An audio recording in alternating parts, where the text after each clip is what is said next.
I was born ready. Hell, that is the first thing anybody heard because I turned on your audio right after asking the question for some reason. Hi, everybody. Welcome back to the Drog Show. How are we doing? Oh, we got the subs coming in. We have so many first-time chatters I was noticing as we were coming in here. Glorious Dakusu with a prime sub. Hell yes. We have some new emotes coming in that I know it was hilarious. It was great. I'm so excited about our new emotes. They're not ready to go yet, but people have been talking about wanting a moment emote, and I felt like it feels a little bit too like making fun of someone. Like when Mama Drock makes fun of herself, it feels fun, but a compromise middle ground so that it feels more like laughing along felt like if we made two emotes, this one's gonna be a tier 1 sub, so everyone's gonna have access to it, and then a second one that says Ent. So you're gonna have to slam them together. The Ent is a tier 3 sub emote. So you have to be willing to be a tier 3 sub, and if you are allowed access to the combined fusion moment emote.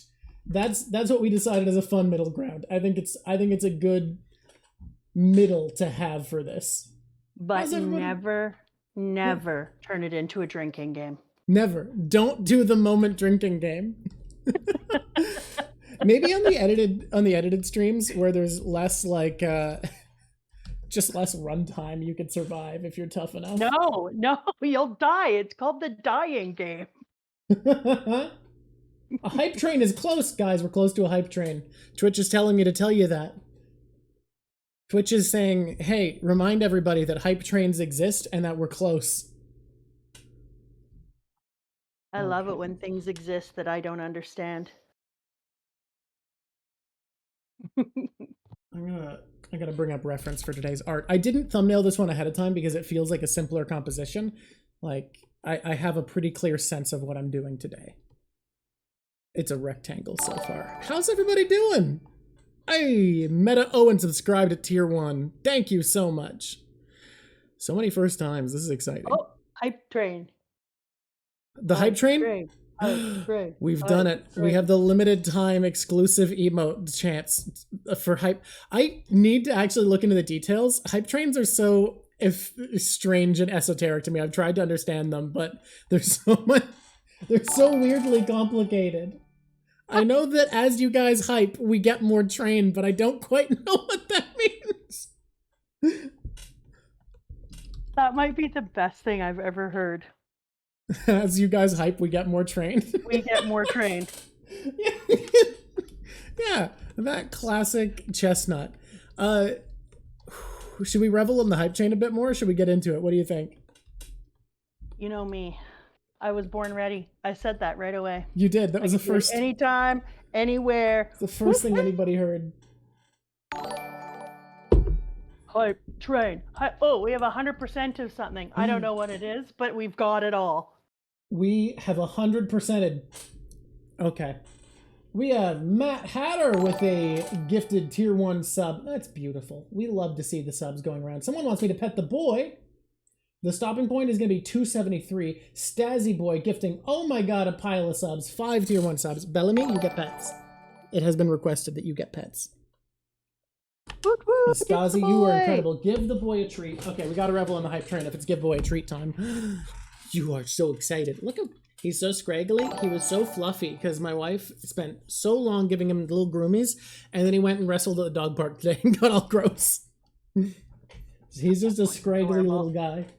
Thank you, Stazzy Boy. It's amazing. Absolutely awesome. So you're correct, Shengraph. It was 253 or 259. I did a last-minute update last night.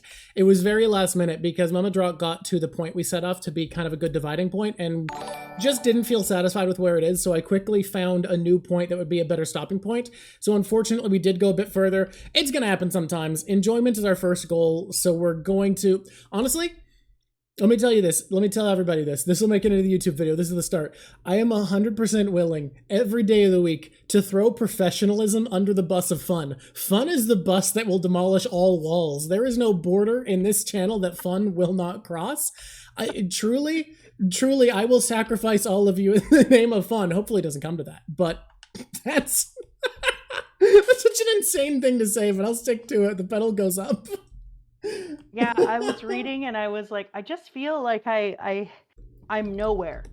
and I want to end somewhere. And so you did a quick emote when. That's actually a great You did idea. a full search into the future, and you were like, look, okay, here's a better place for you to end there if you're hoping to see a little more. And then I did, and I didn't read more because I felt like I had already been a bit of a human. A bit of a human. Yeah, I'd really humaned it, and so I felt like I didn't want to move any further than that. All right. Are we ready to jump into the first part of Skypiea? Yeah. So I'm saying they didn't come to get sacrificed today. It's not happening today. It's just, if it comes to... Great General King subbing with Prime. To get sacrificed. That's fair. Thank you everyone who's first time here hanging out with us in twitching it up. We love to see it. It's so exciting every time. This is a place where we behave a lot less normal, and then we edit all the weirdness out. A lot of people are like, just post the long video, but what you don't understand, I'm not just editing content. Like, I am editing out us just being freaks. Granted, not editing out the fun bus. The fun bus is a new recurring character. Do you remember when you had to edit out the stuff about feet that I said because everybody was worried in chat? Chat got weird. Hey, Kaitiku, thank you for subbing with Prime. That means a ton. We're 32% of the way up to level 4 hype train. Oh man. We did stop at a stopping point. It was the third stopping point, but it was stopped at, I think. Yeah. I didn't stop at the first one, and then I looked at the second stop, and I was like, this is nowhere near where I want to go. And then I called you and said, can I get off later? Can I get off the wild ride later? Yeah. And then you were like, stay on the hype train. I don't remember what episode it is. I think it's Drum Island, maybe, or possibly the Whiskey Peak early Grand Line, but there is an extended feet convo. When the VOD channel happens, you can see the feet convo and chat get weird. Starchy Potato subbed with Prime. I stand behind my feet conversation. I really enjoy that he made the feet so big, especially on the women. All right. We're not going to get into why that is. All I can say is chat got weird enough that I'm glad I fucking got it. But I do like that chat also pointed out, let's not put this on YouTube. Yeah, fair. Shengraph gifting a tier 1 sub. Amazing. First gift sub in the channel. Thank you so much. No, somebody gifted 5. We've been having a lot of gifting going on. Oh no, that's their first gift, it says. Oh yeah, that's awesome. Amazing.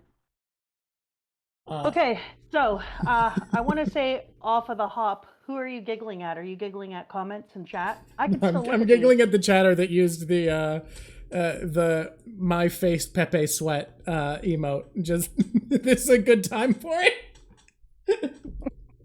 Yeah, Kaito, you may have immediately guessed what scene this is, but to be fair, I think it's more obvious than last time.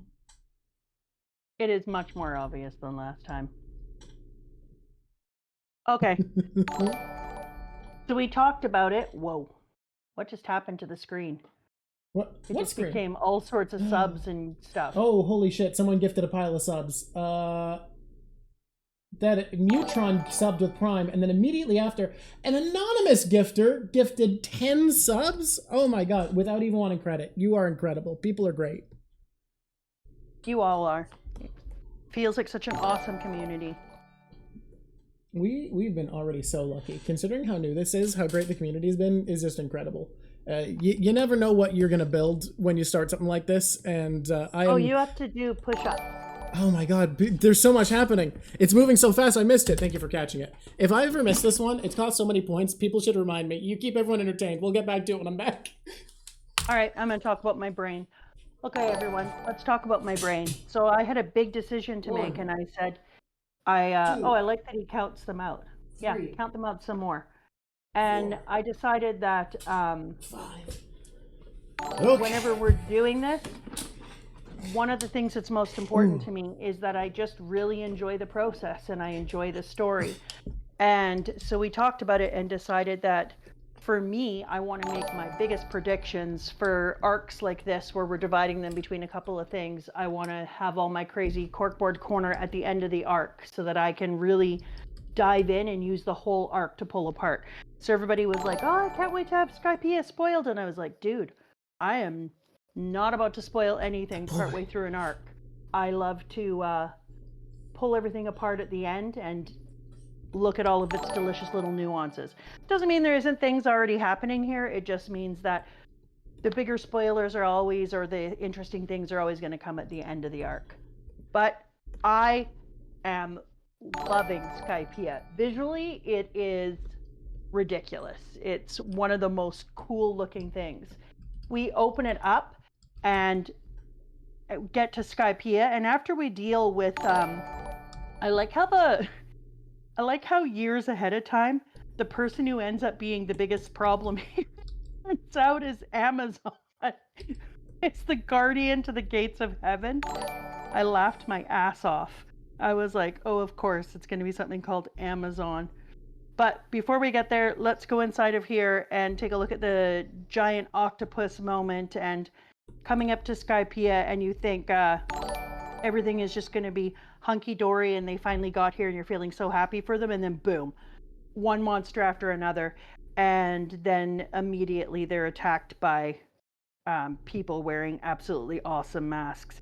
So it was so Oda. He's like, welcome to the sky, and here's some beautiful scenery, and I wonder what's gonna, oh, death is coming. And I was like, thanks, Oda, that feels on brand for you. I love how intros. Sorry, I was just fixing some audio because I noticed that people were saying you're a bit quieter than normal. I can move me closer too. No. I bumped you up. Don't worry. I love how well Oda introduces a new zone. Like when you enter a new space, it feels so much like nothing you've seen before, no matter how much you've seen too. Like you feel like you've seen everything every time. Like you said you were feeling it, like I've seen how big this world gets. And every single time there's a new area in One Piece, it somehow blows my mind. And I feel, how do you keep doing that? How do you keep doing it no matter how much you raise the stakes, no matter how much you make me feel like I've seen everything? I never cease to be absolutely amazed by the new environments we go to. And I think it's so often creatures, like we immediately stumble upon a creature that tells us this is different than what we've seen before, and it happens so consistently. Like the giant ass octopus, and then the people coming out. Rageous Rag said, no joke, this is the scene that I caught up to the series 20 years ago. That's awesome. That's amazing. And this is literally like when you go into Skypiea, it's everything you're hoping for right away. Like you come in there, the clouds are all around, you're sailing on top of the clouds. They do these great, beautiful, I love when he does that thing where he pulls out and lets you have a 2-page spread of like a phenomenal scene. And in this one, you pull back and we just see them merry sailing along on top of the clouds. But then there's clouds that go up and create mountains. And you're just like, yeah. Oh, someone's pointing out something wild. Apparently, today is the 24th anniversary of the anime. Oh, no way. Today? Yeah, not the manga. The manga started, I think, like over a year before. But like today apparently is the 24th anniversary of the One Piece manga, or anime, which is so cool. That is so cool. Happy anniversary. What a cool moment for us. Thank you for bringing us this incredible story. Taking us along for one of the craziest rides ever made. I just want to give a shout out to Robin right away.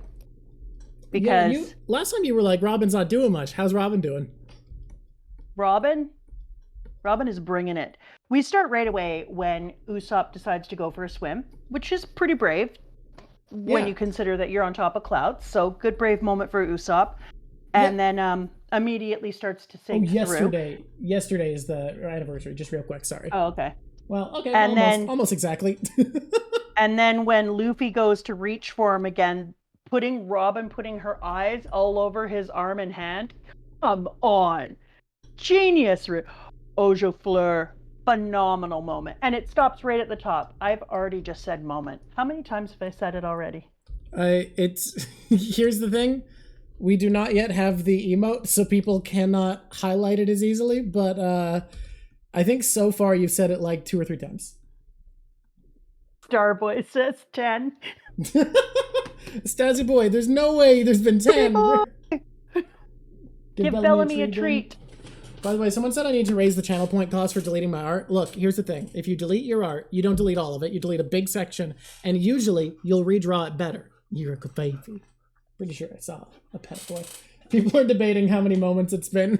I'm not going to keep track ever. That is not a task I'm up for. No. That might kill you too. It's not just drinking. Anything can kill you. Interacting with that amount of counting is hard for the human brain. We can't go up that high. Then the amazing octopus whose tentacles actually have snakes at the end somewhere, it seems. And then they're like, we fight this, no problem. Then boom, we have actual human beings saying, I'm going to get rid of you, coming in here, flying in on wicked, what turns out to be those shoes. P.S. Why don't I own those already? Unfortunately, you don't live in a world with magical snails who leave behind shells that can be used to store any form of matter or energy. That's bullshit. I'm mad about that. We can't make the magic shoes. It's tragic, isn't it? It is tragic. I feel really ripped off now. I didn't know I was missing them, and now I have to know that. But I always can tell myself how happy I can be, because oftentimes fiction brings about factual things in the end. Thank you, Red, for understanding my great sadness. A dial life is what is missing. And then we meet the Sky Knight, who I think Nami ends up calling the weird knight dude at some point, and turns out to be first Kami. And yeah. Sky Knight is everything you hope he is. And his companion, it's going to be hard for you to guess this, but I really liked his companion. Are you saying you like Pierre, the animal, the One Piece animal Pierre is a character you like? Yeah. There's something about him. I'm shocked. I could truly... You know how I usually don't really love like animals? Truly could I imagine such a thing, that you would like the bird. I will say, I fucking love the bit that it's already a bird big enough to ride, and it ate the horse fruit, making it a Pegasus, and everyone's like, that adds nothing. There's no utility that a giant bird gains from a horse. Yeah, it's a bit weird. But I don't care.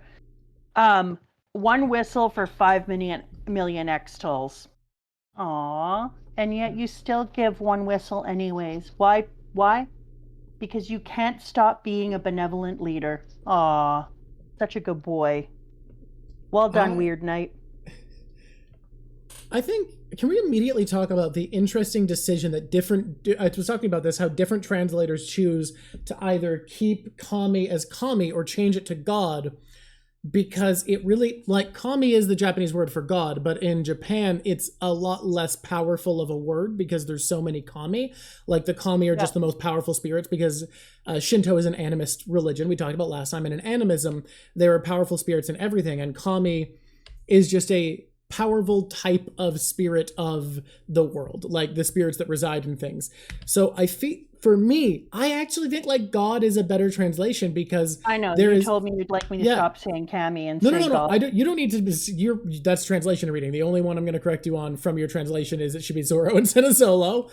But that being said, I just think for me, because there's only one Kami/God in Skypiea. What does chat think? Kaido, can we get a poll on if people like Kami or God for Gonfall and Eneru? I think it a lot comes down to the first translation you read, but they are different. And I think because there's only one and it's the name of the ruler of Skypiea, God just feels like it makes more sense to me. And I think for me, this is another one of those times that I had the... it's my first reading, or when I watched live action and I saw Zoro being voiced by the actor. Yeah. I think that it just, for me, that feels like what works, but I could see why you would want to say God. Like, it makes sense. It has more strength to it. The idea that this is a deity. I think the weird sky guy is Kami, but I now believe himself to be a god. It's an interesting thing, though, because because this guy called himself Kami here. And so in one of the translations, it just translated as God. Yeah, the Funimation dub and the Funimation sub, the subtitles they did, both translated as God instead of Kami, I think. I like that Stazzy Boy said Kami is better because you're running into the problem of lowercase God versus uppercase God, which is interesting as well. That's fair. It's also difficult because, like, you could say, well, they draw on a lot of Christian imagery, so God makes more sense, but they also draw on a lot of Shinto imagery, and they also draw on a lot of Mesoamerican imagery. Skypiea is all over the place because Mesoamerican culture is animist, so it would make more sense to translate as Kami. But Christian mythology obviously is not animist, so God makes more sense. But Shinto is animist. But then there's Hindu inspiration in here, and Hindu is not animist. It's sort of polytheistic, sort of monotheistic. It's a mix. It's kind of both. But God makes more sense in that regard too, because it's not animism. They're not all over the place. It's wild, like untrackable, I feel like. It's also really, what do we have here? We have 65% God, 35% Kami. Top 3 reasons why Skypiea is peak colonialism, not a lie. Wiper. Yeah. Yeah, not a lie. Yeah. Yeah. And it's interesting too, because when you're going through translations, you're going to have all these different things. Like everyone is calling him NL, but in mine, he's Eneru. Yeah, that's one of the interesting ones that I have not seen much consensus on. I don't think there is an appropriate proper translation because it doesn't seem like one of the ones where it was meant to sound like a specific thing in a Romanized language. Like Luffy is meant to be Luffy, even if it's Ruffy in Japanese, and Zoro is meant to be Zoro, even if it's Zoro. But like eneru, I think, was only thought of as a name for how it sounded in Japanese, and I don't think there is really a proper translation. So and they're right. Eneru means energy when I looked it up, which works with his character really well. But again, this is going to be a thing that's going to happen. I also don't know, and chat has talked about this already, but I don't know what color the horse bird is. Pink. And then is it black polka dots? Yep. Or no, I think it's like dark magenta polka dots, if I'm not mistaken. Sometimes I'm really missing out in black and white. That is the biggest issue. I could really go for some pink horse bird. I'm going to tell you, one of the issues, you might have noticed that I didn't send you any clips. God, 70% of people said God. That's fantastic. Interesting. I think that's just the more common translation, though, because more people's first exposure came from Funimation translations with the sub or the dub rather than the manga. But then again, that was my first translation, and I like God better because of it. But I think there is an argument both ways. Oh boy, what were we just talking about? How did I get that? The color. The color. Of the horse bird. Somebody thought it was purple. Oh, why do I remember pink? Oh, Kachi just manga only clips. Yeah. Why I didn't send you anime clips? Pegasus in. The reason I didn't send you anime clips is because, in my opinion, the reason so many people, hey, if you're watching this and you were one of these people, don't tell people to skip Skypiea. Tell them to read it, even if they're watching.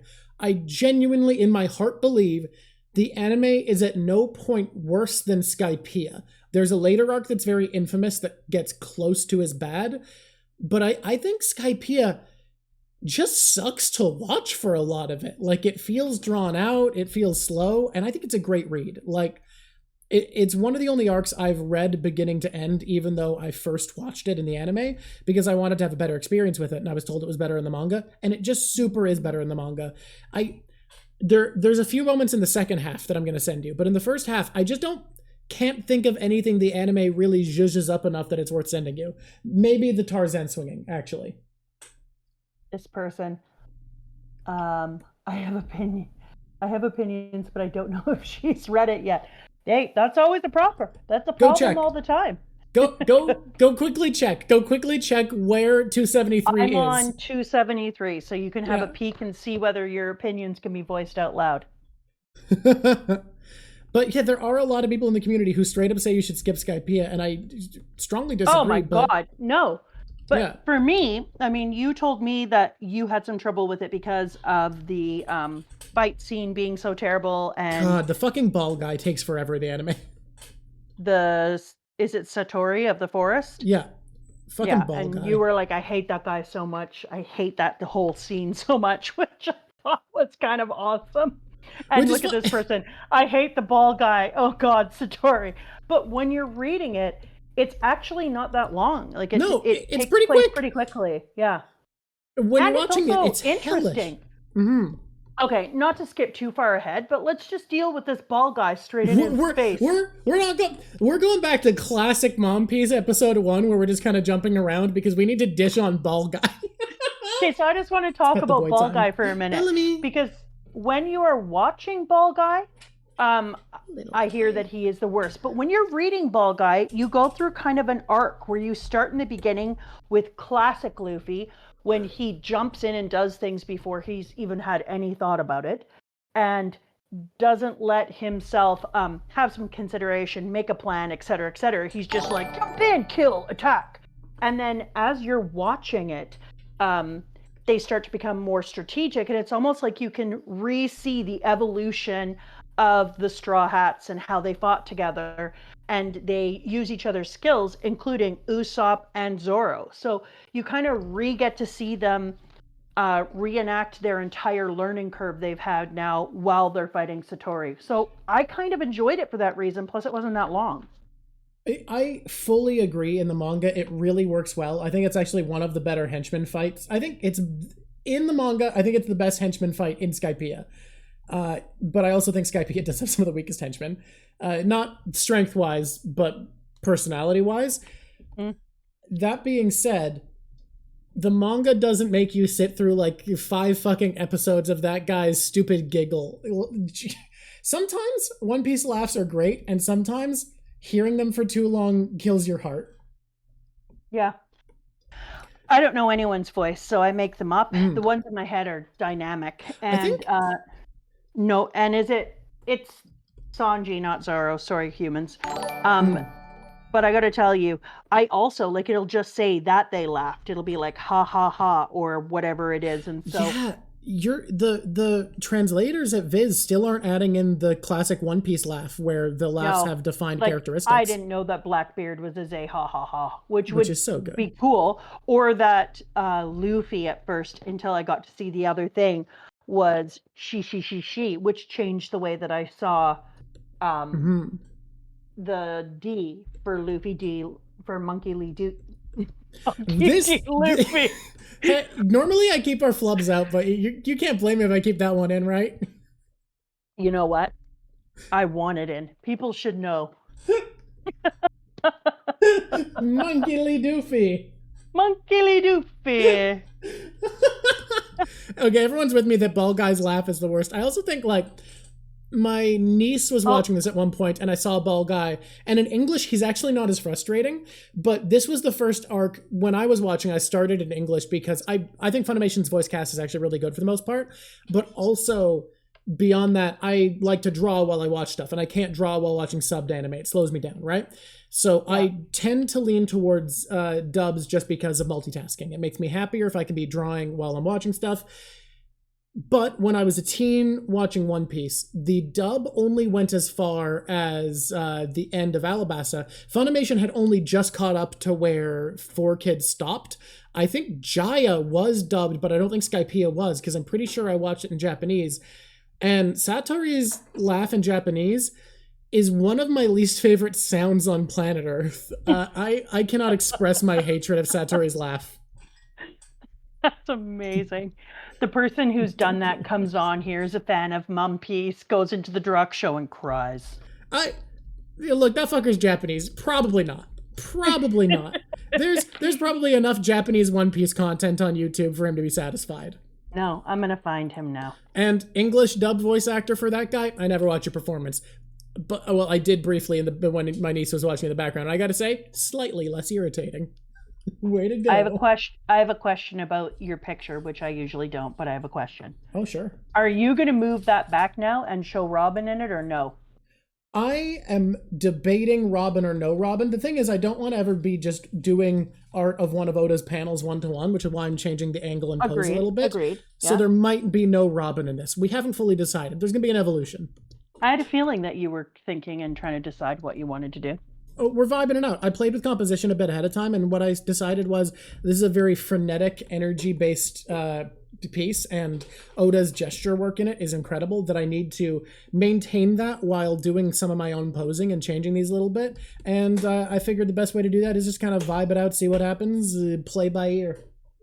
Remember when I was telling you all the different panels that I might want done, and then I chose this one, and you said that this was one of Oda's very favorite that he had ever done as well. I think we can tick up not a spoiler counter. I will say, because of comments holding me accountable, for the first time in many episodes, we'll tick up not a spoilers counter, because I did say well before Mama Drak would have access to this information that this is apparently one of Oda's all-time favorite panels. I think it was his number 2. So when you were listing the like 3 or 4 things you were thinking you might want and we reached this, I was like, no, I know we have to. Like, this person thinks number 3. Okay. Okay, number 3. For me, when I saw this and I was trying to figure out why I liked it so much, because immediately I read it, I looked at this picture, then I went back and looked at it again. I read a bunch of other chapters, then I came back and looked at it again.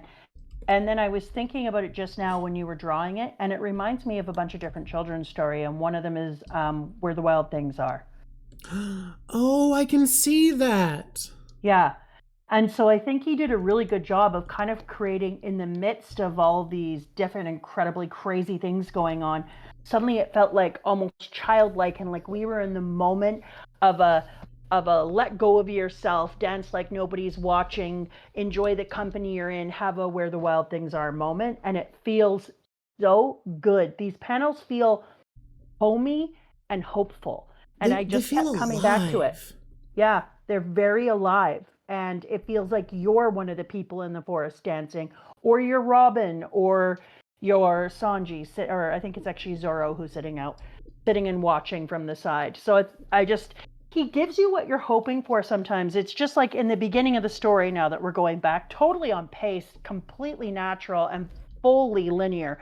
But when they come out into some of the clouds, there's an area where they get out and they start bouncing on the clouds and flipping around upside down, and it's so nice and warm. I could fall asleep, and they're laughing and bouncing, and you're like, that's exactly what somebody wants when they're going up into the clouds. And it would actually be upsetting if you went up into the sky and you were in kind of like a Sky Island area and they didn't bounce on the damn clouds, because that's everyone's kind of most hopeful thing when they think about being in the clouds. You know, you'd fall through and die. Everyone knows it. Like, it's just a known thing. But if you're going to take us up there, make the clouds damn well bouncy and let them hang out and hug them. So it was like he gave us exactly what we wanted and what we needed. And he does that all the time. You're in the midst of looking some of his pictures, and then the thing that you wish you could do, he gives it to you, and he lets you kind of experience it through the manga. And that's a really kind thing to do, which makes his piece that much richer. Someone's pointing out Usopp did fall through. Yeah, but that was the sea part, not the proper cloud. And also, I fully agree with you that this is like... So there was a lot of flack when I called One Piece a battle manga. First of all, you're all wrong. Things can be multiple genre, but it is an adventure story. This is an adventure story first and foremost. That's at the heart of the series. And part of an adventure is that you need strife and struggle and trauma and tribulations, but the reason you need that isn't because those are inherently good. It's because the moments of levity and joy and wonder in the world mean so much more if there's been a struggle to get them, if there's something before then. And I think you're right. That's something about like that not needing to come at the end in this arc, of being able to stop in the middle of everything and have this beautiful scene by a bonfire where just some random wolves from the forest join in and they get to have magical fun. It's just beautiful. Like, in such a simple way that doesn't require that much explanation and elaboration. It just is beautiful. It's wonderful. Yeah, when you told me that this was one of his favorite panels, I was like, that he ever made, I was like, damn right it is. It feels so good. Okay, now moving into another thing, when we first get to Heaven's Gate, that's another one of those, he gives you what you're hoping for. You've got yourself a great big star and an arch, and you can sail under it, and it goes Heaven's Gate. And then there's a great big cloud that goes straight up out of it, and it's ominous. And then who do you run into? Amazon, Heaven Gate Inspector. And I just adore that it's an inspector. The idea that they're like, let me see what's on your ship. Why are you up here? Fantastic. Oh, What do you got God. there? Let me take a picture of you so I can send this out to everybody. What's Perfect. that? What's that bureau in the States that just does fucking border security at airports? What are they called? Yeah, I don't know. Border Americans, what are they Control. called? None of you like them. They're the ones who stop you at the metal detector at the airport. TSA? Yeah, TSA. She's a TSA Yeah. worker. The first thing you meet when you get to heaven is a TSA worker. Exactly. That's the exact right metaphor. And then she's like, hey, let me see what you're doing. And takes shit away. That's phenomenal. And so having this person, exactly a bureaucracy in the middle of a fantasy, such a reality moment where you've bounced on clouds, you've had weird monsters come out of them, Yeah. you've hugged the clouds, you go through a gate, and then boom, bureaucracy is like, well- can I see your passport? Someone's pointing out a retired god Sky Knight on a Pegasus has also shown up at this point. Like, you've Yes. been exposed to fantasy, heaven, otherworld, sky world. Yes. And then Yes, you get and through then- it, and the fucking TSA meets you at a border checkpoint. Exactly. It's perfect. She's just as evil as you might think all your TSA people actually are, because then she's like, sure, you can go through. Go ahead and go through. I'm going to take away your ability to have a good life from now on. I'm not going to tell you what's going to happen when you don't pay the fee. I'm just going to tell you that, yeah, if you can't pay, you can still go if you want. And then she makes that face, boom, up goes the Mary, and she just sits there and smirks and then says, render heavenly judgment. Says it to them. 7 people have illegally entered Godland Skypiea. Render heavenly judgment. It's Ridiculous. love it. So, Love this for the crew. It's God, is it fucking comedy to arrive at fantastical heaven world, and the thing that puts you in the course of action is that you can't pay the border crossing fee. 100%. But then they let you go, and what you don't know is you now owe everything in the entire world. Somebody asked what the Xtal to Berry rate of exchange was, and they do it in here later on. There's a little conversion chart. It's craziness, but there's a conversion chart. Yeah, Xtals are worth less. Yeah, berries are already a currency as inflated as the Japanese yen. It lines up pretty well, and despite that, the Xtal is like significantly weaker. These people, Skyland has not been keeping inflation in check. The mint is not doing a good job. They are not keeping things under wraps. I gotta tell you, God Eneru's mint has been doing a shit job at keeping inflation in line. We're in the goddamn Weimar Germany level inflation right now. Yes. So then it goes Godland, Skypiea, with a light at the end of the tunnel. And you get to look at all of their faces. You pop out Skypiea, Land of the Gods, and the white sea. And I'm always here for a good double-upped word, so white works. And then this double page, and again, everything you would hope for. Beautiful, beautiful trees, fluffy sky plateaus, castles, little houses. It's magic. It's absolutely what everyone thinks that a heaven would look like. But he says doom, so you know it's not going to be as great as you all. And it's Skypiea. And that first introductory over those first few pages, I can't imagine anyone reading this and not making a little sound like, oh. That's so everything you hope. And Luffy jumping out and being too excited for his own words and saying that it feels like every single thing on this island is just absolutely soaked in adventure. I mean, it's perfect. It is a perfect opening to Skypiea, and it made me just sit back and be like, oh my God, we are not in Kansas anymore, and I'm so stoked about it. It felt like going to the world of Oz. It's crazy. Like, you see something like Little Garden, and I think by the time I see Little Garden, I'm thinking to myself, I think this is the bar for wildness and magic and mystery.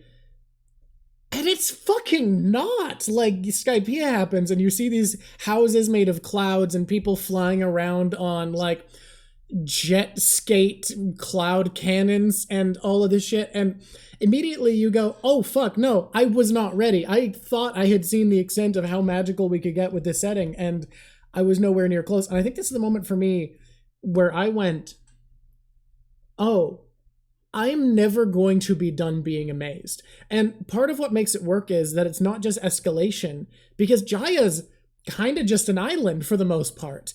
Like, the fact that there are places that are moderately normal, I think enhances this, because he's not just one-upping himself every time, but because he does sometimes, there's always the room for something bigger than anything we've ever seen. And he takes the absurd, like we just talked about with fantasy, and drags a normal moment into it. And he takes the normal and makes it absurd.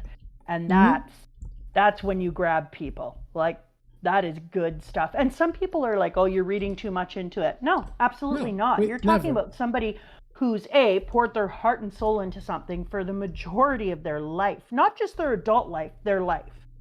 And so he's got layers on top of layers in here.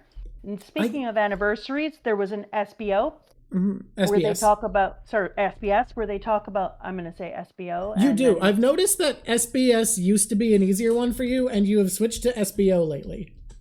Because it stands for School Board Office.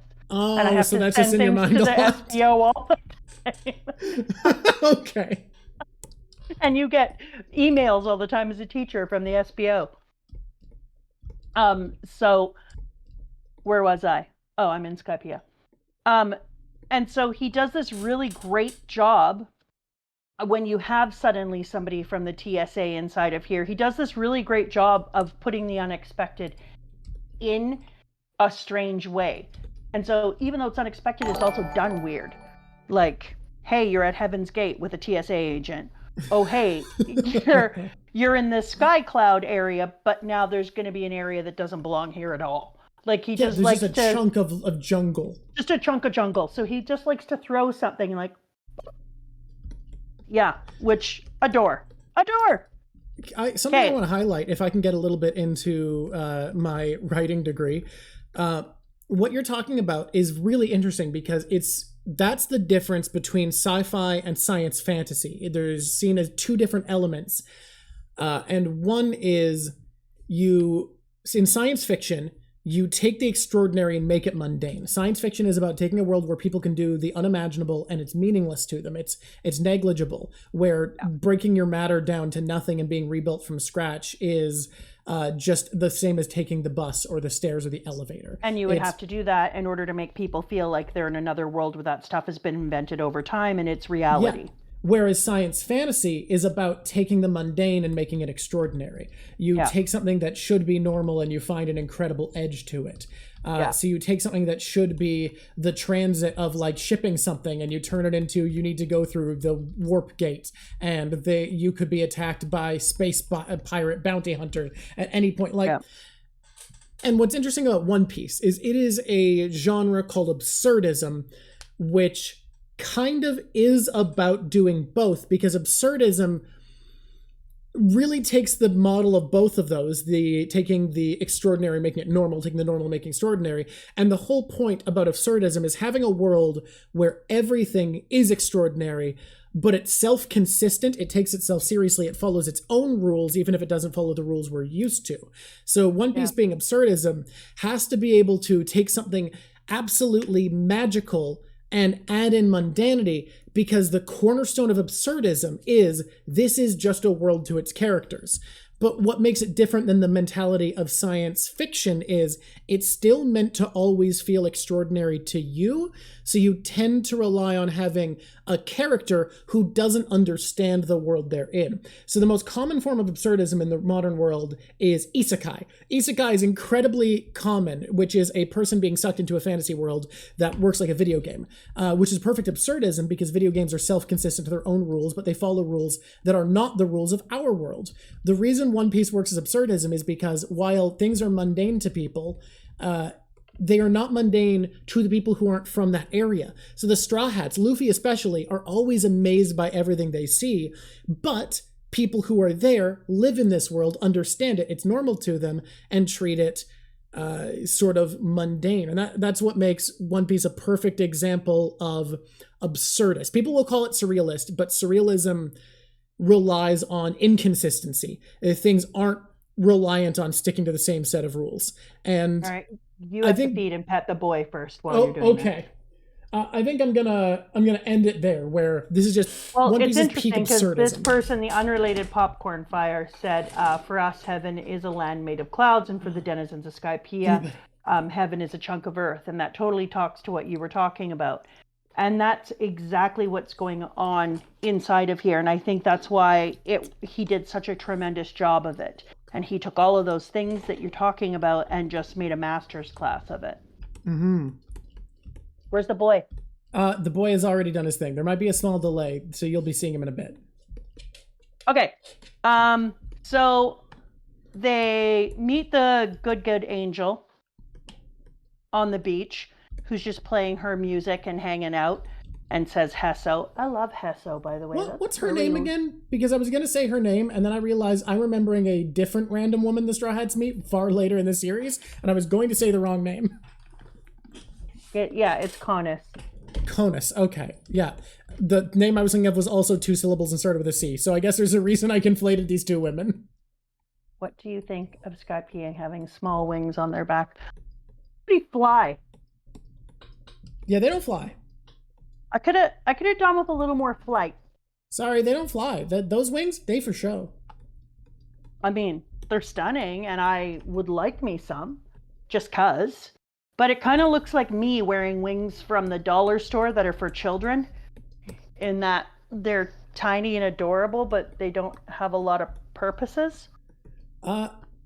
Something to note that I told you is that oh wow, my computer's dying, but the plug should be on. It said it's on. Okay, I need to figure out. Belly button in Japanese? How did I not look that up? Oh my god, Hesso. Huh.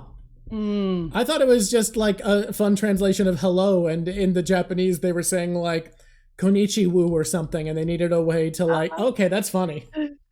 Oh god, that's amazing. Hello, Apparently, belly button. My computer's not really charging. I'm gonna get up and fix my computer because I need the chat observation computer. Watch chat. Done. Oh, now you're not here, so you can't argue with me. Can you hear me? Why will you not charge? Yeah, no, you're just talking. That's fine. I get to say a thing. Okay, chat, while I'm here with you, let me just say that while Drock's away, here is more evidence that Nami is magical and powerful. So we've got the Wave Riders, and Luffy goes on them and immediately sucks. And then they talk about how you usually need at least 10 years of super concentrated focus time to learn out how to ride them. And instead, Nami jumps on these biatches, boom, drives away and rocks it out very first time she's on them. And I'm telling you 100%, this is more evidence that Nami is actually magical. We are building a Nami's magical or powerful beyond regular power board over here. I've bought 2 more packages of cork board. They're coming in, and I'm going to have a full area dedicated just to Nami and all her magicalness. I really want to push something on you here, but I feel like I'd be putting my finger on the scale too much. You want to push something at me? You're dealing with a lot of things pieces you could put together at the moment to further your theory, but like I'm not. Look, there is an amount I'm willing to put pieces in front of you so that you focus on the right parts of the puzzle. Push. I will look. It's just that I haven't put enough. So I think I'm just gonna leave it at that. I think this is enough of me teasing you that I think you could further this theory that I have not supported if you wanted to. I'm gonna put a little note here. Nami, look in. Look into Nami. Well, the reason is because as soon as Nami gets on this board and she's like, oh, you just needed to have a light touch, but it's almost like the power, because this is a wave rider and the way that it works with the dial system, it's almost like it responds to her naturally. She gets on it and immediately the ability for the wave feed going back and forth between the machine and its power just makes sense to her. She doesn't need anyone to explain to her how the system works. It's intuitive. It's like it's built into her. So I'm going to go into it a little deeper later on, but I'm telling you, yeah, Blue, it is effortless for her. It is like it's part of her. And anytime that she does any navigating, it's like it's part of her. So and I just think she's a talented, experienced young woman who's got a great intuition for the weather that comes from a lot of training. Stop talking. She's just fantastic. She's good at what she does. Okay. Because I want to be done with you and you're talking trash about Nami. I'm not talking trash. I'm complimenting the girl for being so great at stuff. Yeah, what? I looked into this before. Nami does mean wave in Japanese, and it's like she is part of it. She is part of the wave. She is the wave. I mean, we don't know who her parents are. Maybe her parents are the wave. Her I like parents that Dark waves. Called her. Dark called her a weather witch. Love it. All right. Okay. Dials. That's a fun ass system. I need to say, dials are one of my favorite fantasy concepts in media. I think they're fantastic. And when I was going through the sluggishly paced anime, I was like, these guys make it worthwhile. I love them so much. Dials are great.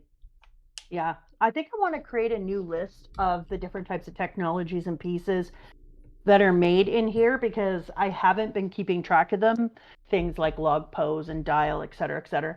And I would like to have just a little list afterwards so I could start going through because I think so far dials are one of my very, very favorite things. Like what a cool concept. The idea of, because it's almost like a reciprocal energy concept that you store and then receive back. And I think that's wicked. They remind me of, hey, deep cut for fantasy. Hey, you guys, wait, so many of you are Murph watchers. If anyone's likely to know about this, it's you. They remind me of Furakemi from Mistborn, which is one of my favorite magic systems ever. Mistborn has 3 incredible magic systems, and one of them is called Furakemi, where you can either be specialized and know one metal or have all the metals, and each of them represents a different concept that you store in the metal and can withdraw later. So if you have gold, you could store health and make yourself weak and sickly, and then later regenerate your body by just drawing that health up. You can store luck in one of them. In iron, I think it is. It's either iron or steel. You can store weight. I think iron. Yep. So you can become really light and draw the weight later. I think steel is strength. And dials remind me of that, the idea of storing something for later, but rather than it being an intrinsic power, it's just a technology, and it has to be withdrawn more or less all at once, although there are certain things like, I guess, the Wave Rider that lets you tap into it a little bit. But I love that as a system. It's a phenomenal system. And P.S., Chauncey, I know that you dropped it in book 2. I just got to tell you, give yourself a little boost and read it. Mistborn number 3, the ending is one of the best endings ever written in fiction. I was shocked at how good it was. Like, you don't expect a trilogy to end that well, and lives up to everything. I mean, say less, because we don't want to be people who push too hard, but my God, that's a good one. I also really love the follow-up series. I gotta read more of that. I started the second book of the follow-up series because it was originally standalone and I didn't know there was more, and then I started to read it and lost the book, but I found it the other day. I should start reading that again. It was so good. Yeah, and I agree. You're morally ambiguous, Swap, but that I absolutely agree, and you know I love that. Okay. So it was really interesting that we got to love these couple of people. What's Conis' father's name? I can't find it here right now. What's Conis' father? Poggers? It just keeps sounding like you're saying Pengu. Pengu. Okay. His name is Pengu. P Pengu. Okay, here we go. So it's really interesting. Pagayu. Or Pengu, the will of P. Yeah, exactly. That's what it is. Because it's great that we got to see them as this normal family and they immediately accept him. And you could feel what Skypiea would have been like if you go back into this afterwards and start thinking about the way that they fed them and cared for them and took care of their wave rider and did all these things. And then later when they come out to their rescue and they put themselves on the line for them, you can feel what it was like in Skypiea prior to having somebody who was a new god who demanded a different type of respect through monetary means, because this family is delightful. These two people are amazing, and yet she feels all this pressure and sadness. And you can see, starting in Skypiea, there's a place that you must never go. She starts sweating there and then continues to sweat throughout. I am a little worried about her character. I swear to God, if she dies, I'm going to be so upset. I just realized I'm worried about her character. Who's died so far? Yeah, I don't trust that. When nobody has died, they're saving a death to break you. There's no way they're not. Like, if you haven't killed anyone yet, and they're right, also backstories too, people die, but if nobody has died yet, this is somebody saving a death to kill you. I they feel just want to break you. Once a backstory starts, you know death is on the table enough that it's less brutal, because like One Piece just said who died. What about, I don't know, Nami's mom? Yeah, no. But One Piece trains you that like nobody dies outside of backstories. Like, you get to the backstory and you know people are gonna die. They're just dead. They're all dead. No. He is saving a death to break my heart, and I'm concerned because I don't want to be mean to Conis, but I kind of want to kill her over who I think might die. Yeah, because you do have a forbidden theory about what you think might happen in the future. So are you thinking think about it? Are you thinking you can throw Conis under the fun bus and we won't have to deal with your forbidden prediction? I don't want to be mean, but I'm hoping we could throw Conis under the bus so we can let the other one live, who I think is going to die. The detail-oriented Drock Show viewers will note that there was a forbidden prediction about someone last time and be able to put the pieces together, but it's not been said outright. It's been said in pieces, so we haven't brought it into being. We haven't wished it into being yet. We don't ever say it together. I know. Okay. Let's move forward. So you've got this big, huge thing called the Upper Yard in the domain of Kami with these giant ass trees. Once again, his perspective drawing is ridiculous because Nami is this just like speck of dirt on the bottom, on the top of the clouds with these enormous trees overhead. The scale of the One Piece world is consistently wild. Things are so fucking big in One Piece. But that's a really hard thing to do. Like, it's really hard to make people, it isn't just showing how big it is. That's great. And we've said it before, but the thing that he does is he makes you feel how big things are. That's different. And that's what makes me feel like, yeah, you're in there. And I really like that as soon as they tell Luffy all about the forbidden place that he cannot go, blah, blah, blah, Zoro and Sanji and Usopp in their head all think the same things and say, yeah, he's my gonna face go there. froze. I gotta fix. Oh no, wait, it didn't. My stream froze. The stream that I watched chat with froze, not my face. Sorry, keep going. So all of them at the same time, he's gonna go there. They all know immediately when she's like, whatever you do, you can't go to this area. And Luffy is like, no, absolutely not. But yeah, let's go. Let's go right now. Immediately, let's do it. Let's go to the place we're not allowed. It's so Luffy, but it's also shows that the Straw Hats totally have Luffy's number now. And then we meet the good big dog, who's good and big, and I love him, predictably. And I entirely forgot this dog was here until I skimmed the chapters the other day to figure out a new stopping point for you. Pet the boy. The boy must be pet. Hello, my boy. Come here. Come here. Let me see the petting of the boy. The petting of the boy is not on screen. You guys just gotta trust. No, bring the boy up for face. When he gets treats, he'll pop up. I want to see the boy. Let me see the baby. Okay, Holy is the name of the dog. I can't believe you would ever forget this dog exists. There's a lot of animals in One Piece. The Skypiea alone adds so many goddamn animals to the tier list next time, huh? Look at this person. Hoist the boy. Hoist the boy. Yeah, I'm into Hoist the boy. That should be a new thing. The boy does not like being hoisted. He is uncomfortable with it. He makes a frowny face when I pick him up. I really enjoy the time where Nami all of a sudden realizes what's happened, realizes that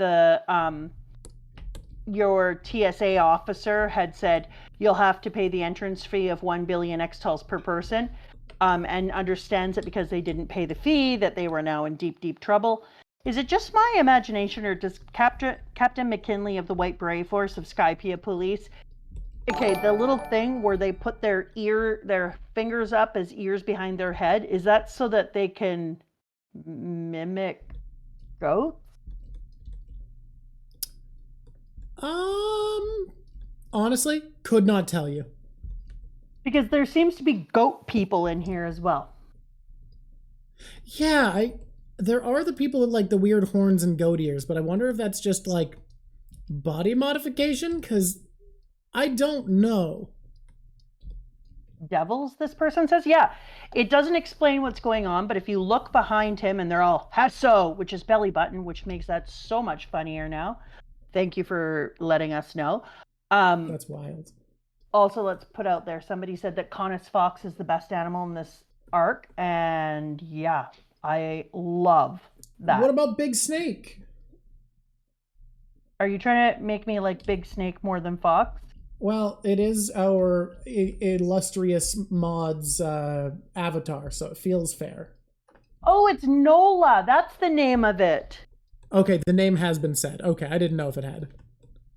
Oh, I don't know if it has either, but I don't care. I like it because Big Snack Nola is... the snack needed a name.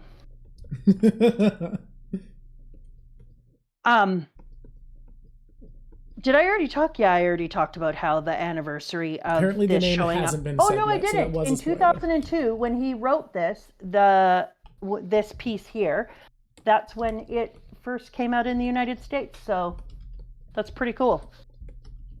Because in the SBS, not the school board office, it talked about how he was telling about how it had just gone to the United States and how it was being received. So that's pretty cool. Which, ironic that this is the arc that dub would never reach. Yes. Your screen is going out of focus for some reason. Weird. I don't see Now that it's on my blurry. screen, so... It's Kaido, either... Hey, this is wild. Kaido said they'll talk about it more next time. If Kaido wanted to come on stream, because it's Kaido's avatar, how would you feel about Kaido talking about Nola on stream, if she wants to? Yeah, except I don't know much about the snack yet. Next time, Kaido said they want to talk about it. Kaido can talk about the snack next time, yeah. Okay, if you want on stream next time, you can if you want, Kaido, to talk about Nola. Otherwise, you can give me information in advance, and I will speak as a mouthpiece on stream for you.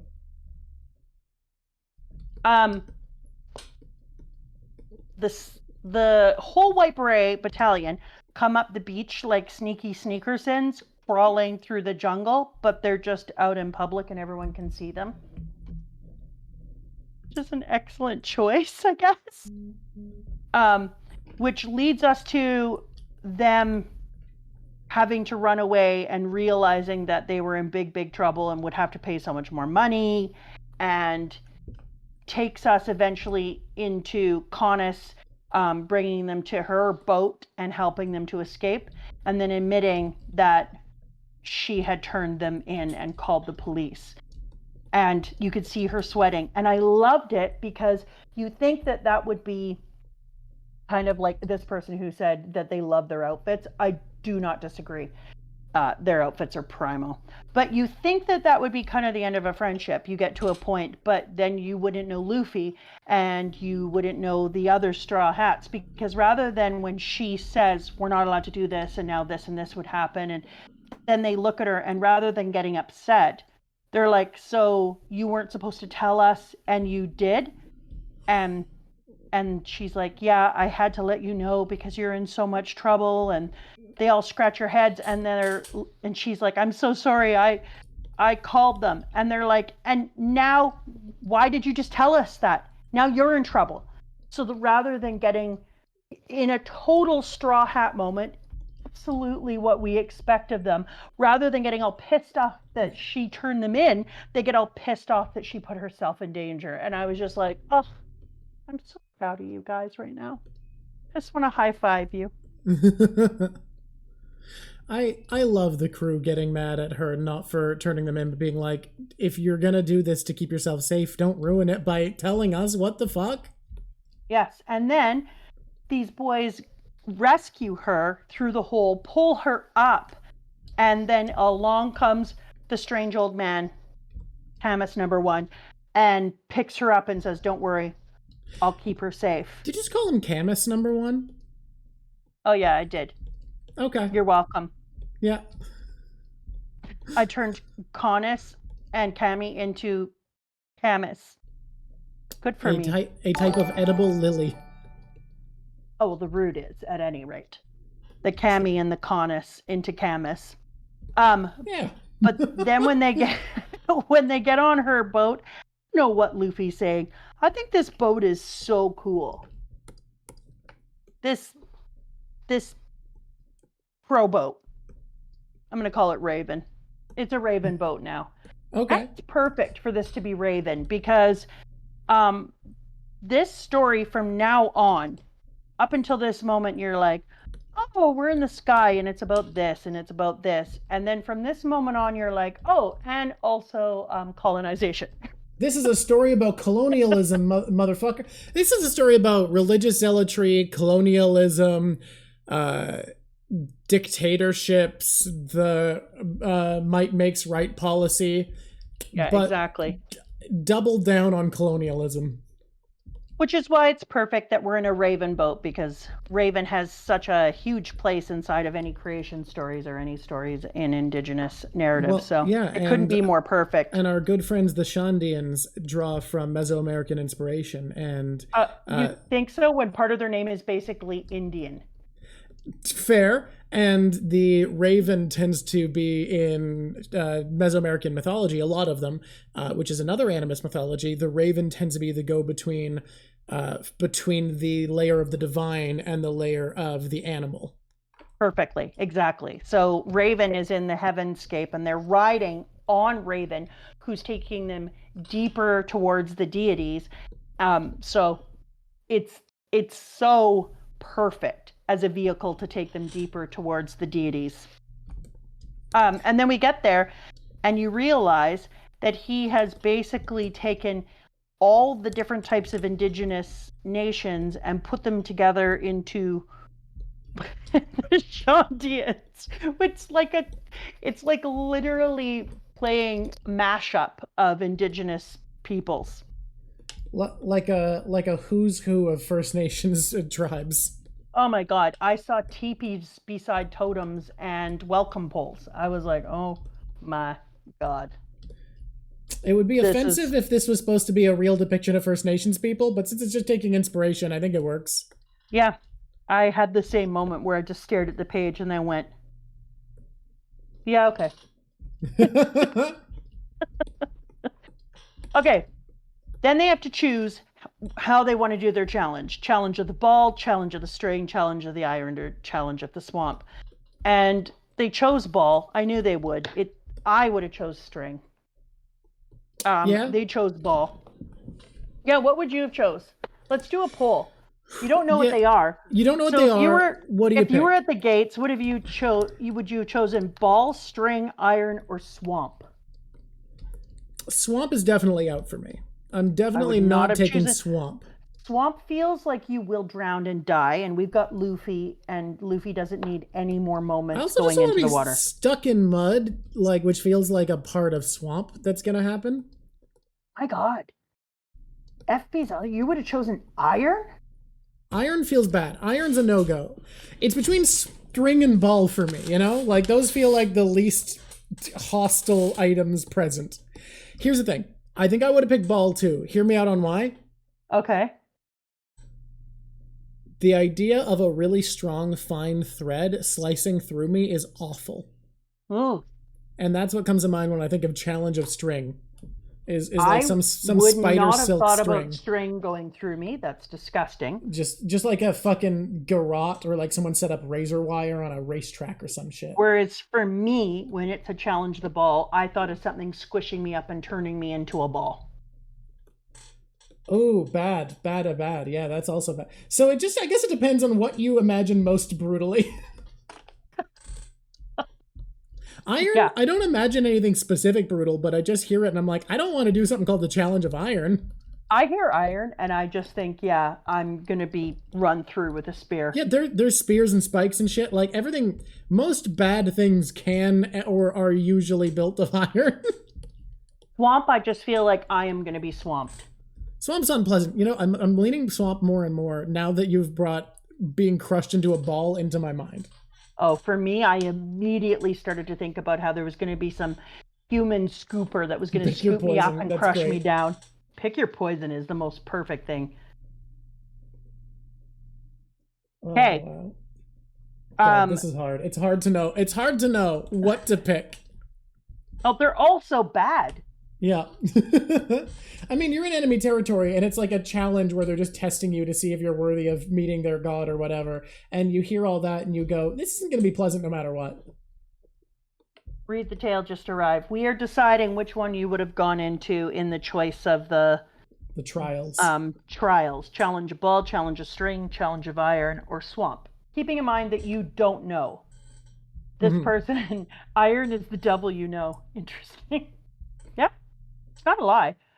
I don't know. What is it about swamp that you think is going to happen? You're already in a boat. You go into the swamp. I'm thinking swamp more and more. Like, I'm in a boat, right? Yeah. Like, the more I think about it, like, I guess I'll drown. Like, that's bad. But, like, I don't know. I think they're bad no matter what. Swamp isn't the scariest thing. Is it like swamp monsters? I don't know. You're already in. Like, the river is already full of monsters. So what are you going to do? Eat my horse? But swamps are so dang... It's still too soon for that. It's not too soon for that. It's been, like, 35 years. No, you do not... Never-ending story talk about eating the horse in the swamp. Hey, can we just have the briefest sidetrack at how Neverending Story was a book about how escapism can be helpful, but if you lean into it too much, it destroys your life. And yes, it was interpreted into a story about how escapism is rad and do it as much as you can. I can't even with that story. I think I cried for a good day and a half. Even though, when you think about it, the horse does come back, because at the end, he's on his back, riding him around. Doesn't matter. When he's trying to lead him out of the swamp and he slowly sinks. Yes. Oh, Artax, you've got to care. Oh, stop. No. Get out of here. Get out of here with that. How do you get a horse to care? Oh, I'm so sorry, Dark Kuro. Don't watch it. Traumatized. The Never-Ending Story. How dare you? Okay. I love that when we come in. Ball won by so much. Everyone would pick ball. Everyone picked ball. That's interesting. Like 65% of people pick ball. The string and iron out. No one's picking them. Well, God was at 70-something%, so it won. But this area here is amazing because there's a sacrificial plinth. Okay, and when you think about, we have to stop because this comment is too good. You can take a horse to swamp, but you can't make him happy. Oh my! Come on, that one's good. Yeah, no, that is very good. When you come to the sacrificial plinth, and we're sitting here, it's interesting that that's where it leads to, given that these old remnants are clearly from the Shandians and not the deities that we're dealing with, but the new deities have decided to use this as the area that you would have to sacrifice for. Don't you think that's interesting? So it immediately takes you to the altar, the sacrificial altar, but the altar clearly belongs to the society that was there before. Yeah. And yet they're using it as their altar of sacrifice. I thought that was very interesting.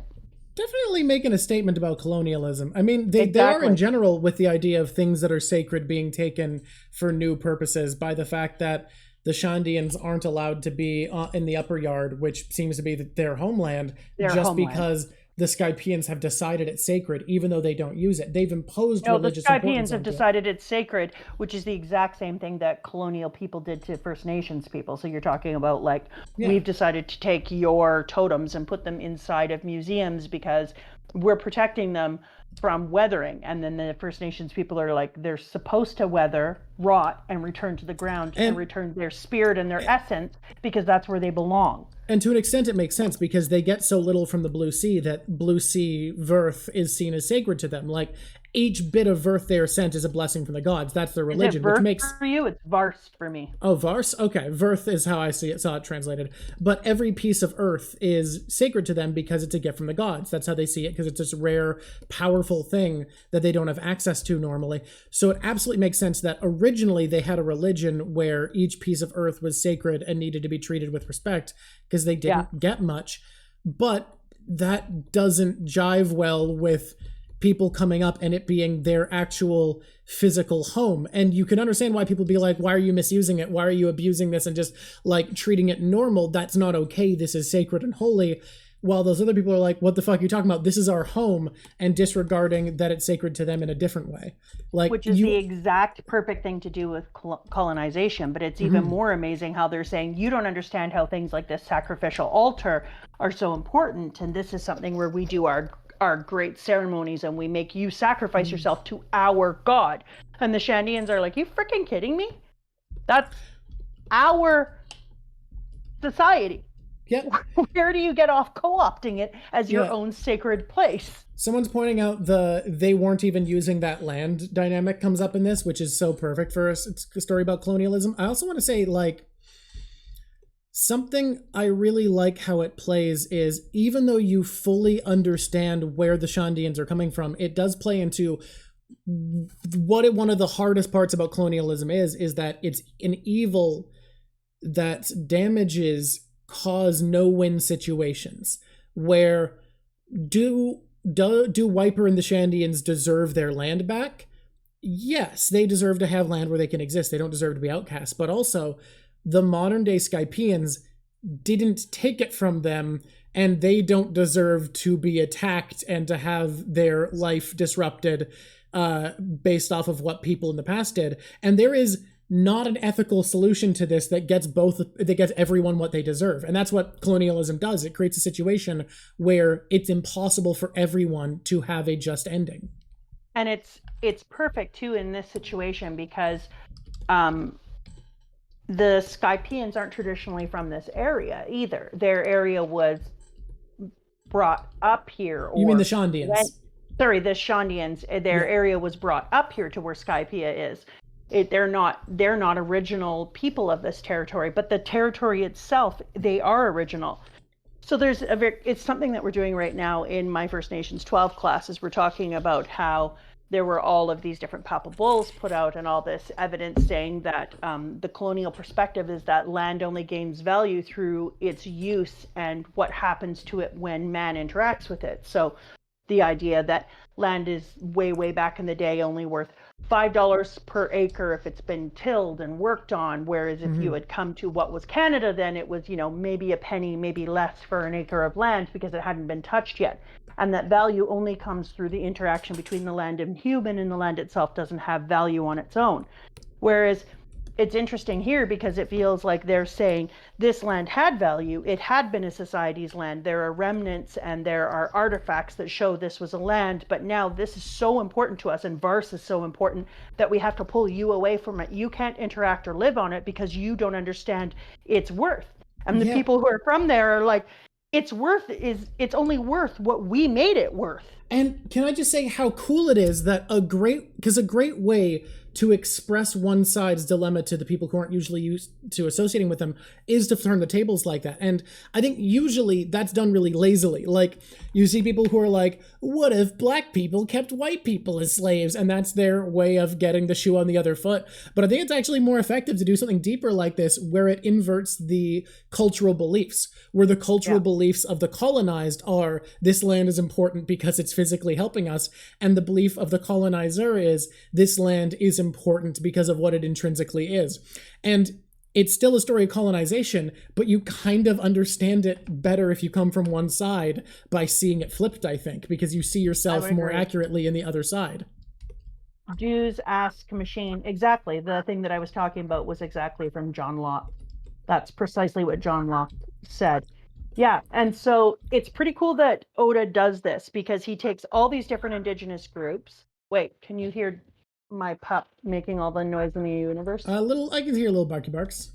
All right, it's fine then. He takes all these different indigenous perspectives and all these different people. He mashes them together. He takes their land, puts it in an area that belongs to a people already, then has this tension between Vars and the people's homeland. And then you say, because normally people are like, well, this is where I'm from. I can't go anywhere else. This is my space. But this land didn't belong here, which is a thing for Corkboard Corner, because we do have a corkboard about that, yes. Yeah, I have a whole idea, but what I think is taking place for that. Mm-hmm. Okay, we should move forward. We should. Enough history. Forward momentum into the present. Yeah, there are so many great comments that we can't get to all of them, but I just want to say everyone's having great observations in chat today. It's nice to see like what seems to be a really like thoughtful and aware chat who are contributing to this convo in a really cool way. Now we can move on. I just went back. There are some amazing things going on here. We can't possibly react to them all. No, we can't. I want to slow it down and look at everything. I straight up could see doing an entire stream at the we'd have to get to the end because One Piece touches on themes of imbalance between groups a lot in lots of different ways. Fuck it, tick up the not a spoiler counter maybe. I'll decide when I'm editing if that counts. But I would want to wait till the end of the series, but doing a stream about how One Piece talks about it's not just race, but because like ethnically it really seems like Birkins, Shandians, and Skypeans are kind of the same, at least similar ethnicity. They all have wings, right? Like that's not a thing most people in this world have, but the way it talks about culture, colonialism, history is so interesting. So power dynamics between groups, I think, is something that we should definitely do a full stream about when we're caught up. I would absolutely agree. And I like that Oda isn't shying away from it, because you're talking, this is like 2002-ish time. I think that's when it was said that it was. And Oda is talking about things and having conversations about colonization in a way that not a lot of people were. Like, I remember so ahead of the day, so ahead of the time. Like, you were grad class 2000, and we had just started at that time having people being pulled out to do work. I was grad class 2012.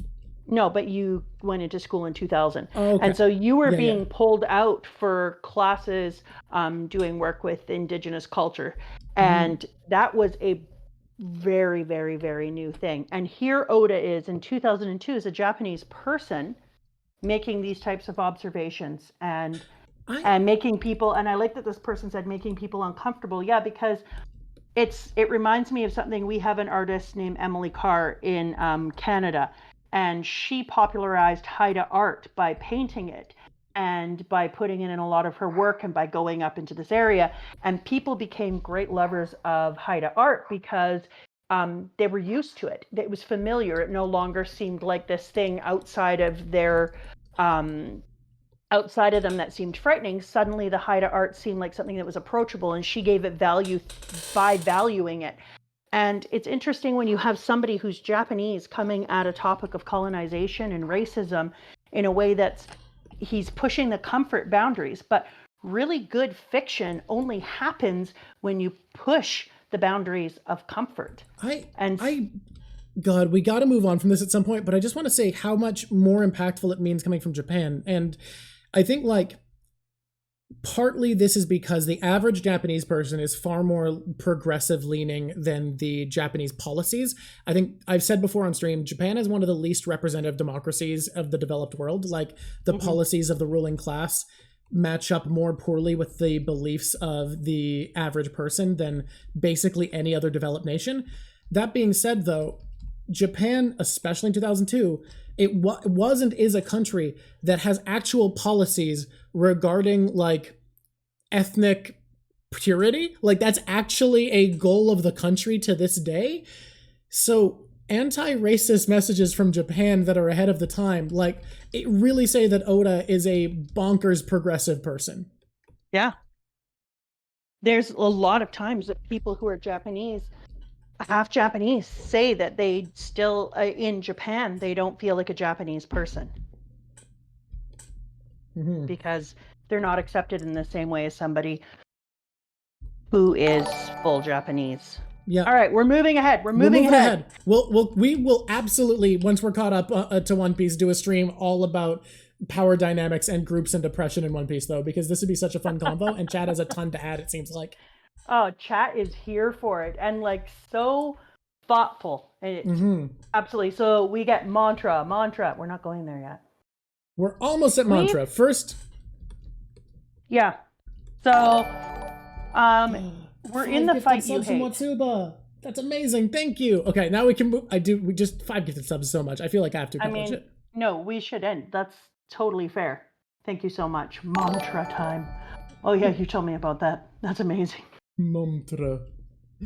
Watsuba is a wicked name, P.S. It's good. Okay, so now we're into the fight you despise. Well, okay. I actually do really like it in the manga. This is where we started today's stream, was with this. I like it in the manga. It's so irritating in the anime. And here, it's a great fight. I mean, it's not too long. Satori has the whole thing. Like I said, it shows us the arc of how the Straw Hats started to where they are right now. I love kind of the surprise idea of when a ball hits you, you don't know what you're going to get. It could be nothing, because it's that, what's the greatest type of... what is the greatest way to punish somebody? Inconsistently. It's eggshells. Put somebody on eggshells so that sometimes it's going to do nothing and it's going to be missed. And sometimes it's going to blow up in your face or be snakes. So I thought that it was absolutely fantastic, because it's more a type of torture rather than a type of punishment with so much inconsistency. And yeah, a total Schrodinger's cat, like this person said. Every ball is both snake, bomb, it's everything all at once until it bursts. Every ball. So I think that for you, if this lasted 750,000 years, I think that this would be way less enjoyable. I thought the fight when we were in the East Blue took forever, and live action agreed, because it took the fight out. Oh my god, Watsuba gifted another 5 subs, and we've had a bunch of other people subbing. This is crazy. Kind. Thank you guys so much. I thought that fight was absolutely forever, but I really felt like this one was done at the right speed, and especially since they sent the boat off ahead. Satori sends the boat off ahead, so the boat's out there, and each one of the people in the fight, Sanji and Usopp and Luffy, all had to play into their strengths in order to make sure that they would get on the boat, they would fight Satori and be victorious together. And so they worked in a kind of a unison, like I hadn't seen these 3 work before together. And it was really beautifully done. And by the time that this was done, we went from each one of them acting kind of the way they did in the beginning when the manga first started, to showing how they had grown the whole way through. So I'm not at the end yet. And by the way, Usopp doesn't really hesitate here. Like, is he afraid? Yeah, but there's so much less hesitation. He uses his, oh God, I'm sorry. I'm just, in case you want a delightfully awful picture, on page 14 of 20 in chapter 247, Usopp does press the side of his hips and is standing backwards, and then a giant snake rope shoots out from his middle section that does look a little fat. Like, I'm not gonna lie to you. I wanna take a brief pause and say there is a sub war between Stasi Boy and Watsuba, and they are about to push us to a second hype train. Sub gift bit start. I am so grateful for this. You guys are amazing. I love the observation that you have there, that Usopp is afraid, but he's not hesitant anymore, and yeah, there's it feels no like hesitation. He really quickly acknowledges it's do or die, and I've got to do. And Usopp doesn't feel like a character at this point where it's like, if the chips aren't down and he's cornered, that he's not going to run away still. But he does feel like he can really quickly assess, fighting's all I can do. Yes, and There is a change that happens now because Chopper later on in this piece is the one who is the hesitant Straw Hat who has to talk himself into doing things and has to give himself bravery. Whereas Usopp is like, there's no time to piss around. I've got to go right into hero mode. And then Sanji takes them both aside when they both come back with beat up faces and said, all right, look, let's just forget this little incident. Are you two through monkeying around? Yes, I'm sorry. It won't happen again. And then he's like, the three of us need to work together. Forget the ship for a minute. Right now, the three of us need to work together. And then, I mean, do they get punched in the face and have all the problems with Satori after that? Yes, they do. But that person sucks. We've already admitted that. But they do work together. And for the single purpose of beating this moment. And so it really felt like somebody had said in the book club that all of Skypiea, that there is some speculation that it is one piece in a single arc, that it kind of follows what we think the one piece might be in the end. And that's speculation, and I don't know if anyone can confirm or not. No, I haven't. I've heard people say Oda's said it, but haven't actually seen a source on that. Yeah. So I don't know. But if it is, it was interesting because I really felt in this particular little piece with Satori that we got to see all of, it says early, yeah, that we got to see all of the growth of the Straw Hats together the way that we've seen it in the other arcs combined in this one fight with Sanji, Luffy, and Usopp. We got to see them from their beginnings of how they acted and running into things without thought, and then the slow, gradual change of Usopp into somebody who is hesitant but braver, all the way to the end when they're working together in harmony and creating the balance that they need to have victory. And I think that was beautiful. I also think Mantra adds such a fun flair to this because, like, there's something to work around. There's a power this dude has that they don't have. He can predict their movements in ways that no one they fought before has been able to. And on top of his abilities, just having that little extra edge of something to work around, I think just spices it up a little bit, where on top of, like, every henchman we fought has like a gimmick to how they fight, and this guy has that going on. But on top of that, he has this extra little power that they don't have access to. Yeah. He stops us for a moment when we get to see, okay, so where is it? Here it is. Those Straw Hats are probably such people. What you're saying they were criminals from the start. Well, perhaps outsiders is a better term. In every realm, there are those of us who refuse to play by the rules. And I was so close to, and then it goes into what happened with the original Kami all the way to, and I was so close to succeeding when Eneru stole my seat as Kami. Forgive me for all my efforts. I accomplished nothing. Ugh. Heartbreaking. He tried so hard. He came so far. Oh my God. But in the end, it doesn't really matter. And so, then we get to see his little home, which I might add, if I want to take a vacation but not be dead, I'd love to go to his little home where he leaves them when he goes off to have big fights. I think Kaido might be right that I kind of need to call this one. I've been refining it for a long time, but I think it might be done. I think I might need a second drawing. Well, I have ideas.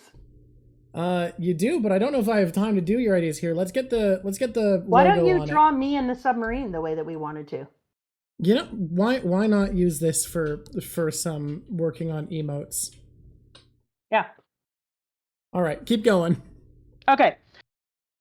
Yeah, because then when we go to see Chopper in this one, he starts off being a little less brave, but kind of works himself into feeling like he needs to be a pirate and he needs to stand up for things. And he calls Kami to come and help him and holds his own until he gets there, which I thought was like so reminiscent of early Usopp. Somebody put here, hoist the boy. Look, okay, we've had so many pets today that he can get a hoist without treats. I know there's no treats, but I love you. Oh, look at that squishy face. Mwah. You are loved, little man. You are loved, little man. Okay.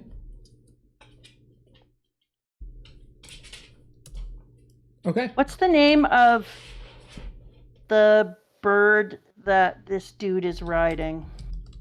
Razu? What's the name of the bird Pierre? that... Oh, no, the No, one for the no, guy no. with the flaming spear. Oh, fuck. Yeah. I cannot remember. No, I can't find it. Flaming spear cannot remember. bird. I don't know if this will be a sub, or this will be an emote, but I think you and your submarine should be used as our subscriber plug. So we're gonna do the sub. Sub. What if it's shaped like a sandwich? What? It's the sub.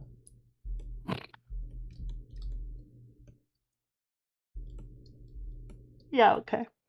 All right, glad we're on board. All aboard. Apparently Fuza's the bird. Fuza, thank you so much. The sub. It's Inception. It's Subception. Okay. I'm trying to find the area because we're going into Mantra. Because you said you're going in a submarine, people wanted, first of all, they came up with a name for our pirate crew, the Meadrock Pirates. Meadrock. What's Meadrock mean? It sounds like Mihawk. It has Drock in it. Oh, that's pretty good. The Meadrock Pirates. And they also said that we should have a submarine for a pirate ship. We can't add bacon. Both of us are pescatarian. We are pescatarians, true. This is a tuna sub. This is a tuna sub. It's ocean. Not gonna lie, tuna subs are fucking good. When you get a tuna sub craving, it hits the goddamn spot. Hey, Jormanx, I see you. Quit talking about Pearl like Pearl's a thing. Pearl's nothing. We don't talk about Pearl. The Pearl Pirate. Oh, we are named after the greatest? Oh, no. It's Mihawk. Are you shoving my whole little face in there? Yeah, you're gonna be in here just waving. Adorable. Okay, Mantra. Should we talk about it now, or should we talk about it near Mantra the now end? because dumb ball guy uses it, right? Dumb ball guy? Dumb ball guy uses Mantra. The ball man. The man who's a ball. Yeah, and so the Mantra. Who has it in total? I wrote this down. Asia has it, but she seems to have like a natural affinity for it, where people seem to have to practice it. Except she's just got it and can sense like fucking everything somehow. I wrote it down somewhere in here. All I'm the pretty different sure people who had Mantra. Oh, here it is. So it's Asia, who's Shandian, and then Anura, and then Ball Guy, Satori. Am I missing anyone? I think Wiper. I'm Do pretty people sure. know if Doesn't Wiper say he has it, or am I misremembering? I don't recall hearing Wiper having it at this. All the priests have it. No, doesn't. Our good mod is saying all the priests have it. In my reading of it, the person, I think it's called Asta. Asta? Yeah. Asta? Okay. Asta. Aisa. And she seems to just have it naturally, the little kid. Like she was born with it and she can't turn it off. It's in her world all the time. Eminem has it. Yeah. I love bad guy Eminem. But we talked about this earlier. No, we're not allowed to talk about it because we're supposed to be talking about the... Okay. We're supposed to be talking about Mantra. Yeah, so I'm wondering, I think that for me, it feels like Mantra is almost a type of like devil fruit given thing. I was trying to figure out if the other multiple people have this same power. Yeah, and that's the thing, is that she was born ready. It kind of feels like that, except for the thing that makes it different is that everyone can get this type of power. So it feels like it's not natural. it's something you do to get it, or it's given to you by someone specifically. And yet here we are with the Shandian Asa and her natural born gift of Manta. And I'm not near the end. I have 30 more chapters, I think. Yeah, we have 30 more chapters to go until it's over. So next time we'll be covering the last 30 chapters. Right now, just so the people have a reference for what point we've read up to, it is the end of the survival game. So Eneru's like, hey, I only wanted to take, I only want 5 people to be left, or 4 people to be left at the end of this. It'll probably be my priests. Who knows who it'll be? Anyways, last 4 standing are the cool ones. Yeah. I don't even know who the last one's really standing. And yeah, I kind of am just there right now. Yeah, we got to the end of that. But it feels like it's something that they took or were given or found, because it feels like this power is in them isn't a natural power. It isn't something that they have. You figuring? It feels like it's something that they stole almost. What's your thinking there? Where are we getting this idea? I'm curious. That they stole? No, just that it's not natural, that it's not a part of them. Okay, well, first of all, I don't know. Sometimes I told you that... You just vibe it out? Yeah, like when you were like, how did you know that Blackbeard was going to chase Luffy? And I was like, it just felt like if you're going to meet somebody who can take over a town with so few people, that of course you would want your biggest protagonist group to be chased by them. But it just feels like a vibe. You know what I mean? My vibe check said Blackbeard chases Luffy and the Straw Hats. Mm-hmm. It just makes sense. And this is just a vibe that I feel like it didn't belong to them, that it was taken almost because I think like they talk about it too much in the way like, you think you're so great, but I know what you're going to do ahead of time. I can hear the sound within the sound. When you talk, I hear what you don't say. And it just feels like, you know, when somebody hasn't had money their whole life and then they get a little money, they want to talk about their money. Mm-hmm. That's what it feels like. Whereas with Asa, it feels like she's like, turn this off. It's killing me. I don't want this. I can't handle it. It's in me all the time and it's taking over my life. So it feels like that's the vibe of somebody who was born into it and doesn't have a choice, right? Oh so my god, we just got a 6-month sub. That's pretty incredible. I see what you're saying. So she feels like somebody who's born with it because she feels like somebody who isn't like vibing with it all the way. And is she going to change throughout her lifetime? 100%. But by the time she's as old as them, I don't think she would be talking about how much it is that she can read in between the lines and know exactly what you're doing, because it would just be intrinsically part of her. It wouldn't be a brag moment. Whereas everyone else who has it seems to want to brag about how great they are. So it almost feels like it was given to them as a gift by Eminem. Now, not being born with it could be a gift, could be stolen, could be that it's a thing from training. There's a lot of options. Feels stolen. All right. So I may completely change my mind on what I want that to be. Do we find out what it is by the end of Skypiea? By the end of Skypiea? I don't know if I should answer that. I don't know if that's a spoiler counter. Because it is just for next time, but it does feel like I'm telling you something. Whatever. Okay, I'll just tell you because chat is because chat is saying both yes and no, which I feel like is the answer. Okay, so for now I'm going to say it feels like something that was stolen by these ones. All right. Do you want to make that a prediction? Stolen by the god and gifted to some of them? All right. All right. I don't know. But yeah, that's going to be my pedal goes up for now.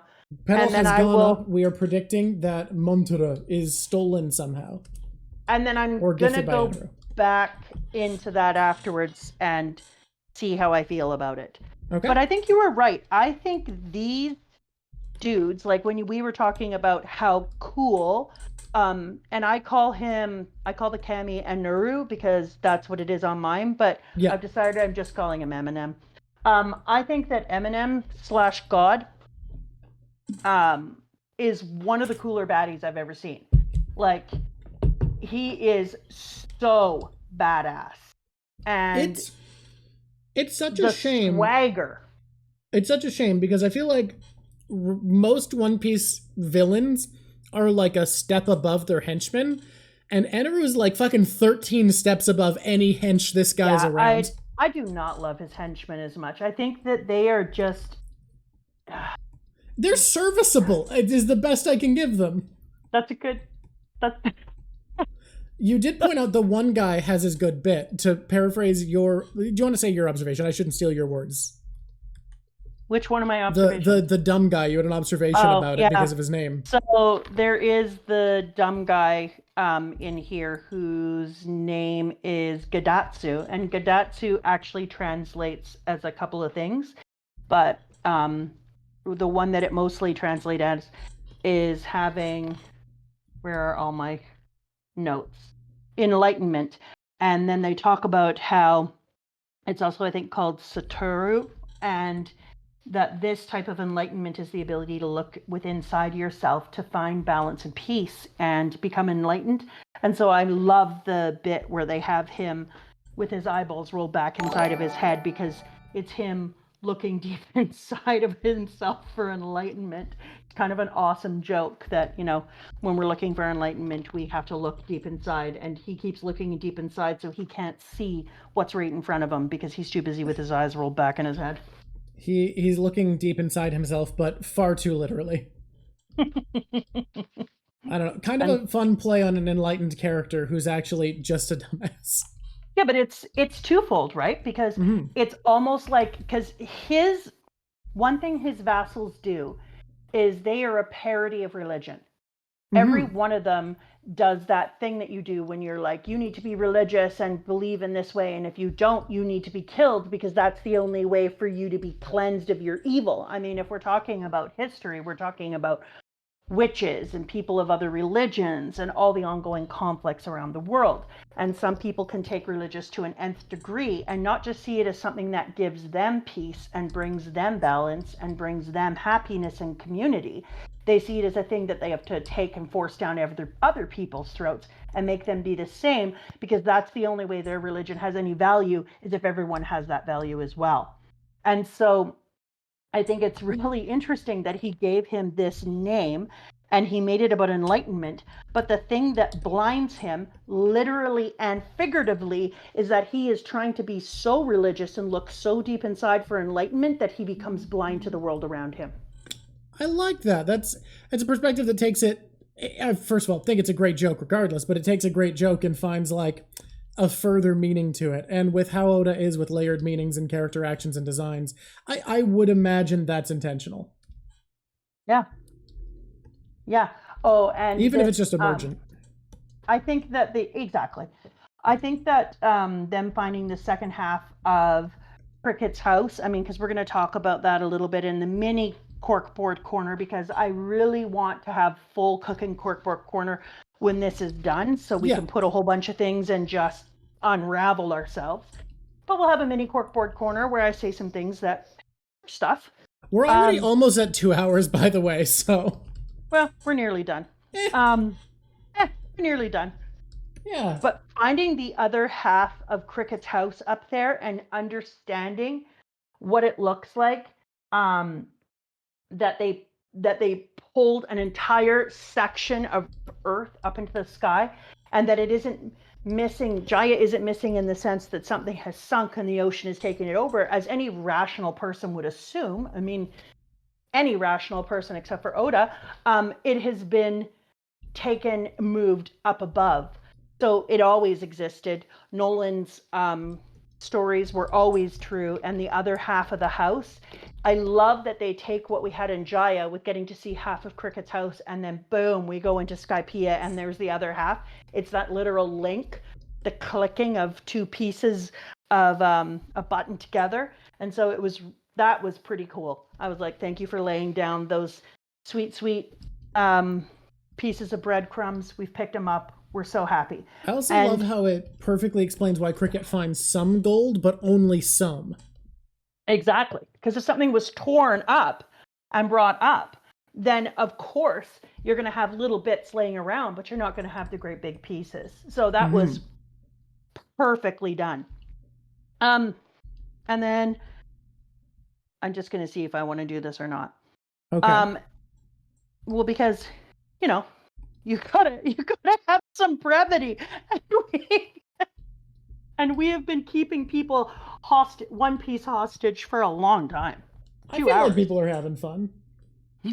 You are One Piece hostages. Someone wants your thought on Eneru's voice, but I have yet to send you any clips because I think the first half of Skypiea, I have honestly, not heard there's just nothing elevated by the anime. Second half, there's a few scenes worth sending you. Yeah, there is some times where I'm sad not to have bits and pieces, and a lot of it is usually just around color. I would love to have more color, and I think that there's a lot of times where I feel like I'm not getting to see the full richness of something. Like, for instance, I had a guess about who the person was in the forest that fixed the Mary. Yeah. And I started to wonder if it could have been Asa. And you were like, no, because the person wears a yellow jacket. And I was like, yeah, I didn't okay. just say, hey, you're dumb. I was like, hey, specifically, the anime makes it really clear with the color palette here. Yeah. So other viewers would have more info. Yeah. And so then I was like, oh, okay. So I feel like there's some areas where I'm losing some ability to make inferences because I don't have things like the color of a jacket to help lead me on. But it's not less yellow? I thought it was distracting. yellow. Apparently, I misremembered, and it wasn't yellow. What color is it? The jacket that's in the forest that Usopp sees when the Apparently, Mary I is missed being it. fixed in the night. Color manga is actually good. Okay. It's good. It's harder to find, but I'm sure someone's going to send it, and you can try it out. It just won't have like a convenient mobile app with the official translation. To any of the anime of One Piece, blue, gray cloak, Misty, Sun Mama the Wiper versus Luffy fight episode. Not fan made color. Oh, you know what? You're right. You're right. Wiper's fight is fine. It's not bad. It's not bad. Look, we all know what scene's being sent for part 2. It's yellow in one of the special. Okay. Oh, I must be remembering the clip from the special then, because they did a movie that was basically Skypiea but shorter. Okay, well, I say it's yellow. All these colors come out, and then all of a sudden, Katu goes, "Yeah, it's complicated." What color's the jacket? Who the fuck knows? It's a complicated thing. I like to hear that there's an official color thing too, because Oda also leans into colors as part of power and part of how he differentiates abilities in some of his characters. I don't want to be pulled off course by the wrong colors. I'd rather have no color than wrong color. And one of the difficulties is that the colored manga versions only go so far, and I'm going to say some of the fan-made ones are not great all the time. But somebody said there's an official colored version up to a chapter 1000. Yeah, so pretty far. Okay. By the way, chapter 1000, you know what's really interesting about chapter 1000? Way in the future. It's 1000 in? Partially. Oh, no, wait. No, I am thinking correct. Chapter 1000, you are not going to read because the animated version of it is movie quality, and when you get to 9.99, we're going to watch the episode together. Oh, what a cool moment. Yeah. Don't at me. That was a necessary moment. Was it? Yes, so it was. That's way in the future, though. That's like 10 months away. Okay, so in this area, I kept saying, like, okay, we definitely know the dudes in the ocean were the Shandians. We know because they have spears. Their outline looks just like it. So I kept trying to figure out. I've decided. Oh no, that's corkboard. Yeah. We can finish with the end of the survival games, then let's get to corkboard. Yeah. Survival game was so weird because what year did like Catching Fire and everything come out? Oh, like 2009, 2008, something like that? Yeah, this felt like, I swear to God, if you told me that the person had watched had read One Piece and then had decided on doing that, I would have been like, yeah, 100%. There are other things that do the same bit, like Battle Royale, but I do see what you're saying. But this felt really like you're in the forest. You have different people coming after you. Everybody is trying to survive, but we're only going to go down to 5. I love that he uses mantra to tell us right away that we're going to end with 5 people. I also hate it because I happen to like at least 5 of the people who are in the forest right now. And then he also counts off animals, and I'm like, stop counting off animals like animals are going to die. I am not here for that. Kaido's pointing out we skipped the City of Gold in the Wolf Party. Yeah. The Wolf Party I do want to do. And Robin didn't Robin have a cool fight? Yeah, Robin has a cool fight, but I kind of wanted, I don't know whether it's noteworthy, but I kind of wanted to bring that up when I talk about Robin later on. Fair enough. God, we have so much to talk. This is more full than I remember. I think the problem is that I might have read too many pages. I think this is going to be a longer video. This is going to be a bit of an editing job for me. Or you can put it into 2 videos since there isn't going to be one next week. I mean, and there is extra. Like, there is 2 drawings, but which is usually how I break things up. Ooh. Hey YouTube, if you're just watching this, this is video 2. Enjoy. No, I'm gonna make it 1. That wolf party we kind of already talked about too, but the thing that made that really cool is that you also have first Kami God sitting there, and you have all the people who are sitting around the outside for whom a party is more fun in the watching than it is in the dancing, and who just get to be rested and relaxed in it. And every time it happens, I have to say it again, I'm so grateful that Oda gives you those times when things are at peace and you just get to enjoy your characters doing cool things and having a nice relaxed time in the middle of all of this, in the middle of all this craziness, fights and battles and colonization and trying to figure out this mystery and looking for the gold and everything else. You have a stop and you make a big fire, and it becomes a joke where Luffy is like, they're like, you can't make a big fire, you're going to attract dangerous animals, and we're in the middle of here, and da-da-da-da-da. And they're like, no, you don't know how to camp, you have to have a big fire. That's rule number 1. And then you turn around and Sanji has made an even bigger fire, and he says, yeah, is this good, Luffy? And then they have this absolutely enormous bonfire. And then when you see all the eyes coming out from behind, rather than the things that come out being another fight and another thing they're going to have to conquer and Luffy and Sanji being proven wrong, instead of that, the wolves come out and dance with them. And you're like, now we're all wild. Now we are the wild things. And everyone just has the pure delight of getting to completely relax and be themselves in the middle of all this chaos. And it's exactly what you were talking about with that Japanese idea of you might be in the most hellacious moments of your life, but there's still an opportunity to find some delight within the midst if you just let yourself. And so I just thought this was great. This person called it their goofy side, and I absolutely agree. And I think that's how he keeps taking something that has such serious themes and that really delves into some stuff that I don't think a lot of traditional quote unquote comics would do. And he says, you're going to have to conquer and go through a lot of very heavy material, but we're also just going to be goofs. And I think that is what makes me feel so happy when I saw that picture. And I was just really filled with gratitude for him creating that little encapsulated scene for all of the characters. Because when you go into the fighting game afterwards, it's just like death after death, with Eminem sitting at the top being like, oh, another's gone. Oh, now we're down to this many. We started with this many, but we're going to get down to 5. And you're like, oh my God. Can we just say, most people's mantra seems to be able to like track the movements and aggressions and attack of like their opponent, and that's it, kind of like to an extent. And this fucker is tracking how many people are alive in all of the upper yard. Yeah. Hey, is it K Soda? Hey, welcome. First time here.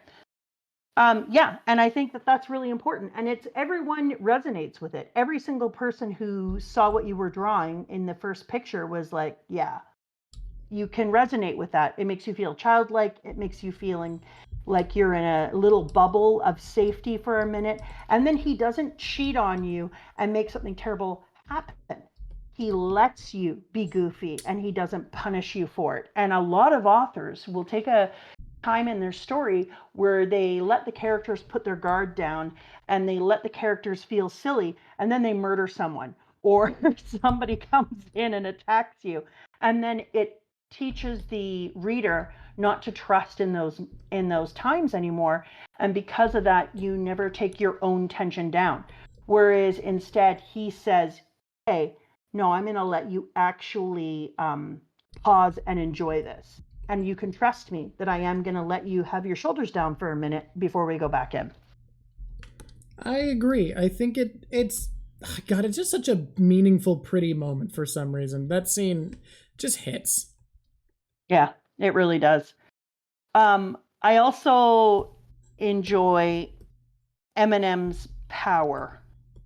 Yeah, so do you want to talk at all about how I told you what my first interpretation at the point that you've read to is, agreed with yours, which is it feels devil fruit-esque, just because we've already seen people turn into create and control elements before, and that's what he's doing. Yeah. Yeah, I would agree. It does feel very, very devil fruit. And somebody else said, I can't remember who it was, how dangerous of a something it could be. And that's why it felt like devil fruit. If it is devil fruit, which we don't have confirmation, I just want to say it would go top of my charts. Because how do you counteract lightning? You stick a sword through smoke, it dissipates. You stick a sword into lightning, and it kills you. Yeah, like, and it feels like the lightning is being taken really fucking seriously and how devastating it is, because characters who've tanked obscene amounts of damage, like Usopp and Sanji, are being knocked the fuck down in one or two hits. And not hits this guy's putting a lot of effort into, hits that basically come from him existing. Yeah, exactly. But I do want to go back just a tiny little bit, not very far at all, just to talk about how he did another really cool thing. And just before we had the great scene in the forest, and the reason I didn't do it, it turns out, is I wasn't there on the manga yet. And he makes everybody do things like boil water to get it ready for the next day, cook food so that they would have packages of food to refresh themselves, get all their equipment together, get the things together they needed for Chopper for medical use. And he has never really shown us so clearly before the preparation that takes place. And by doing it here, now as an audience, we get to trust that a lot more. We get to know that that is taking place behind the scenes. They are getting ready. We've seen it. We've seen them do it before. We know it's a thing that they do as the Straw Hats. So now we can feel more rest assured that that's the type of preparation that's taking place in the future. And that was a really cool thing because it kind of connected them. And then right on the back of that is where Nami sticks the map together, where we now understand that the entirety of Jaya would include the piece that's in the sky when you put them together, and that the whole thing would have been a skull, and the right eyeball would have been where the gold was. And because it's a quiet, calm moment, we actually pay attention to what that looks like and get to kind of just sit in it for a second. And then I got to come up with an idea of what I think is taking place in that. And I loved that whole little mini arc. So, and then it ends, that mini arc really kind of ends with the dance around the fire and the other pieces, which is really neat. And they're right. The Skull Island is peak design. It's such great thinking ahead. It shows such deep intention as a writer. And then I don't know who I think. They do make you suspicious of who you think might have been the person to fix the Mary, because the person knew what it looked like before, took things off of it that would have been there. So that does make you question, like, okay, who was this and how did they know what it looked like before? But when they said, like, took off the wings, of course they took off the wings. That just makes sense. So that one to me, I was like, yeah, no, that obviously. Not going to build new wings up there now. Can I tell you, when I read this, I just went, huh, and didn't think much about it. Or sorry, when I watched it, I just didn't think much. I didn't have a theory at all. You didn't have a theory about the map? About the Mary. No, the map. The map. I About was the just Mary. like, yeah. Well, I just think that if it's a young person, the question is, who the hell is this young person? Like, who is up there that's young enough but knows what it looks like before, that might have known? Could it be I mean, it can't be the frickin' kid that understood that number 2 had changed his face to be the king. That's the only other kid I remember. I was trying to think, like, what frickin' kids have I seen? Where'd they get a kid in the forest? And it makes sense that it would be Asa, but I don't know. So then I kept saying, kind like, of accidentally told you it wasn't because I misunderstood what color something was, but then it turns out it was that color, but also not that color. It turns out that the color is the most controversial thing. Incredibly controversial what color it is. And so now I'm like, okay, well, who is this kid? It can't be the kid from Alabasta. Did that kid stow away? Who the hell? Who the hell is this little person who fixed it? Who the hell indeed? I think what happened when I read this is I had all these questions and it was so much that I went, I'm just not going to think about it. This is a lot. I write down all my questions and you're not wrong. I now have to but I did answer the questions. Like, I know what Robin's first agenda is now.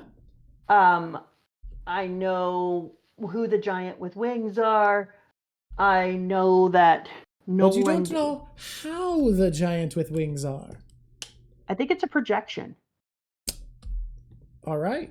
I think they're projecting themselves. I mean, a little fast forward into the universe, down into the scene, because combining them doesn't feel right. Because if you combine them all, so for reference, these are the theories you've had that you've been going between. Yeah, like it seemed like a combination of the Shandians and then creating larger Shandians that would be down there. But it almost seems like they would come out every time that the knockup would come out to try to predetermine what might be shot up so that they could get to the area first in case there's any more Vars or other things that they could get a hold of, weapons, blah, blah, blah, or just to know who's coming up. But I think there's going to be a whole new thing that I didn't even think about. So I'm kind of on a pause on that. But yeah, I think every time the knockup comes, they can be seen down on the ocean, kind of in a projection of themselves. Okay. A huge ass projection. Alrighty. Maybe not. All right, Eminem, move yourself along. You're gonna lose yourself in the moment you own it. Yeah, he does. He owns the entire island. That's the whole bit. Let you go. Whoa, he's only got one shot. Here we go. He's beginning to feel like a rap god.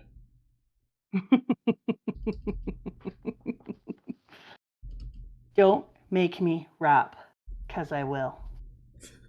Yeah? I will be a nightmare walking, psychopath talking, king of the jungle, just a gangster. Okay, here we go. Yeah. Anyone that I had taught years and years ago would be like, I've seen that rap. It is delightful. It's pure perfection. Years and years ago, the Zoomers don't get your rap? No, I don't rap for them. Born in the wrong generation, Zoomers. You missed out on Mama Drock's rap. Full rap of colors. Because that's what everyone wants to see. All right. I will say that at one point, my nickname in school by a group of very weird grade 9s was Mama J Chains. I remember that, yeah. Because of the sweet, sweet rap. Yep. Okay. What the hell is with the stick? Which stick? Luffy is hiking. I don't know if anyone else felt like there was just way too much time given to this stick. They're hiking. Luffy snaps the stick off. He's walking with it. And then he's like, ooh. all of a sudden Chopper goes, Luffy, that's a neat stick you have. And then he goes, oh, you're so lucky, isn't it? You can't have it. I found it first. A stick. So I'm going to tell you. I'm going to tell you what's happening here.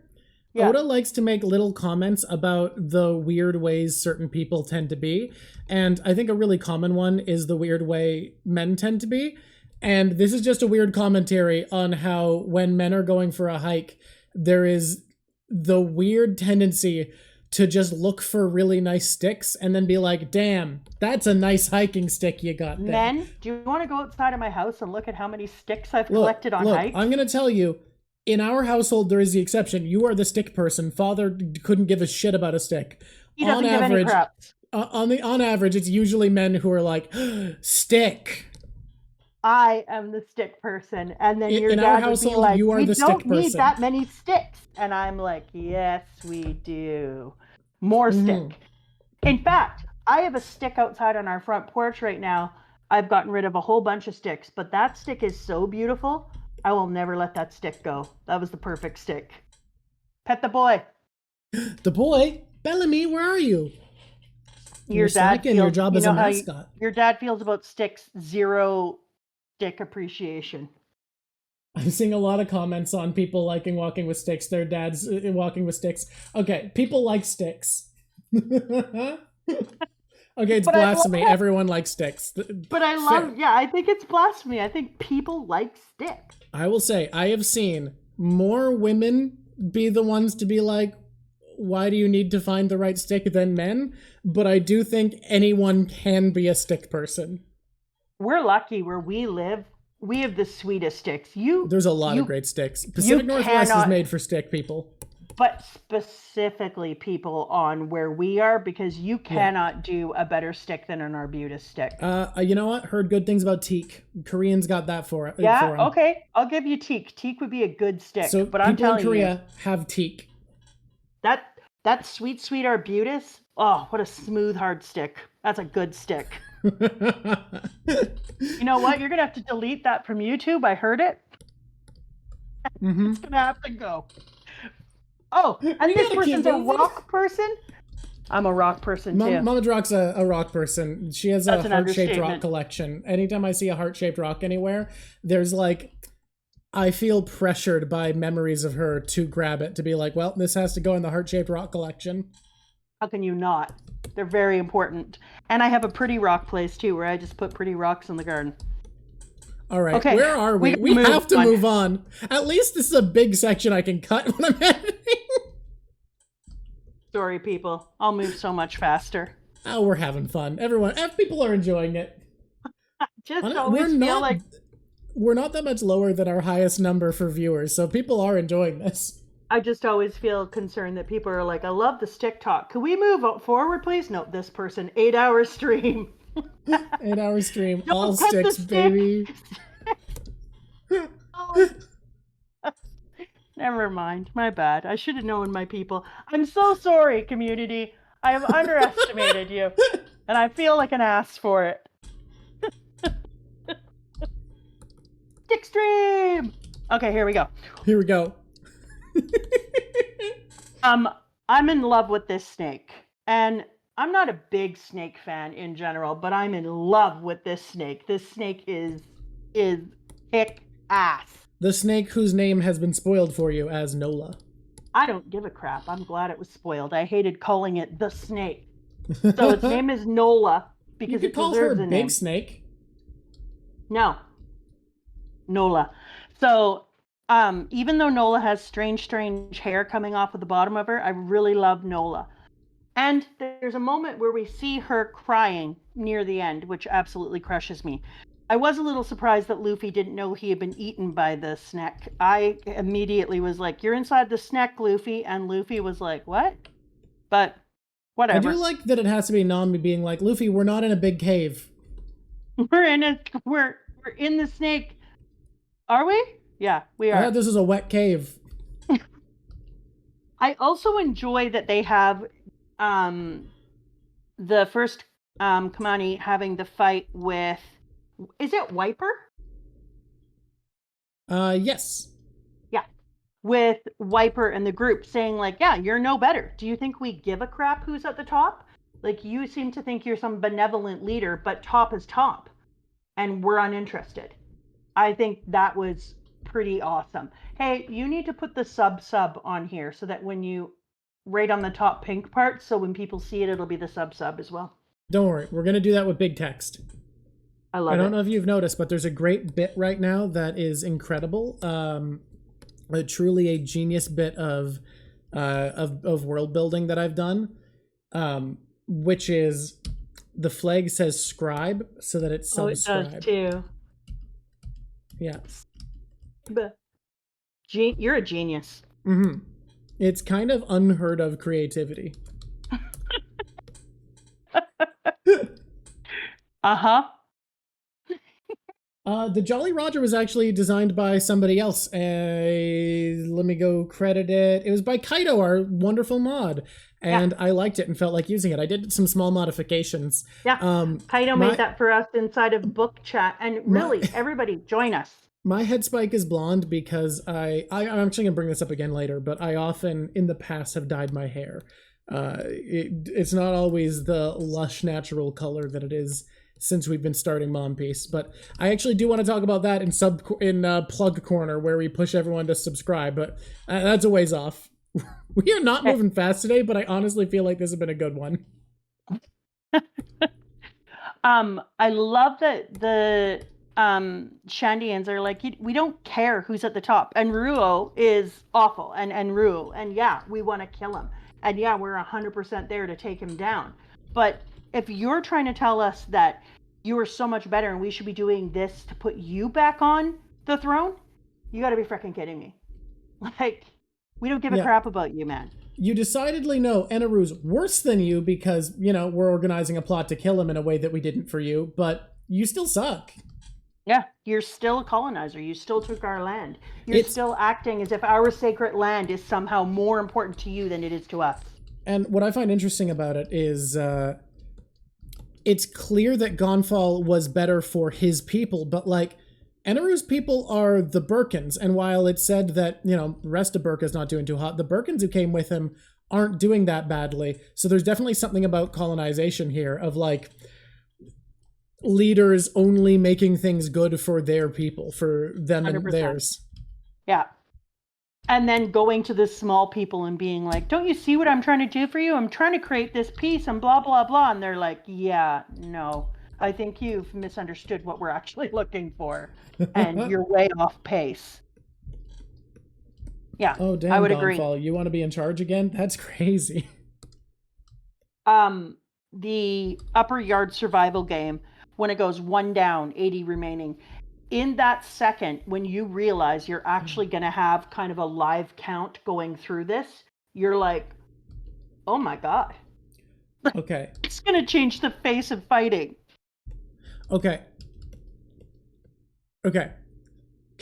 Sorry, you finish this thought. I want to put a bookmark because I want to get back to something that chat said that I think is cute.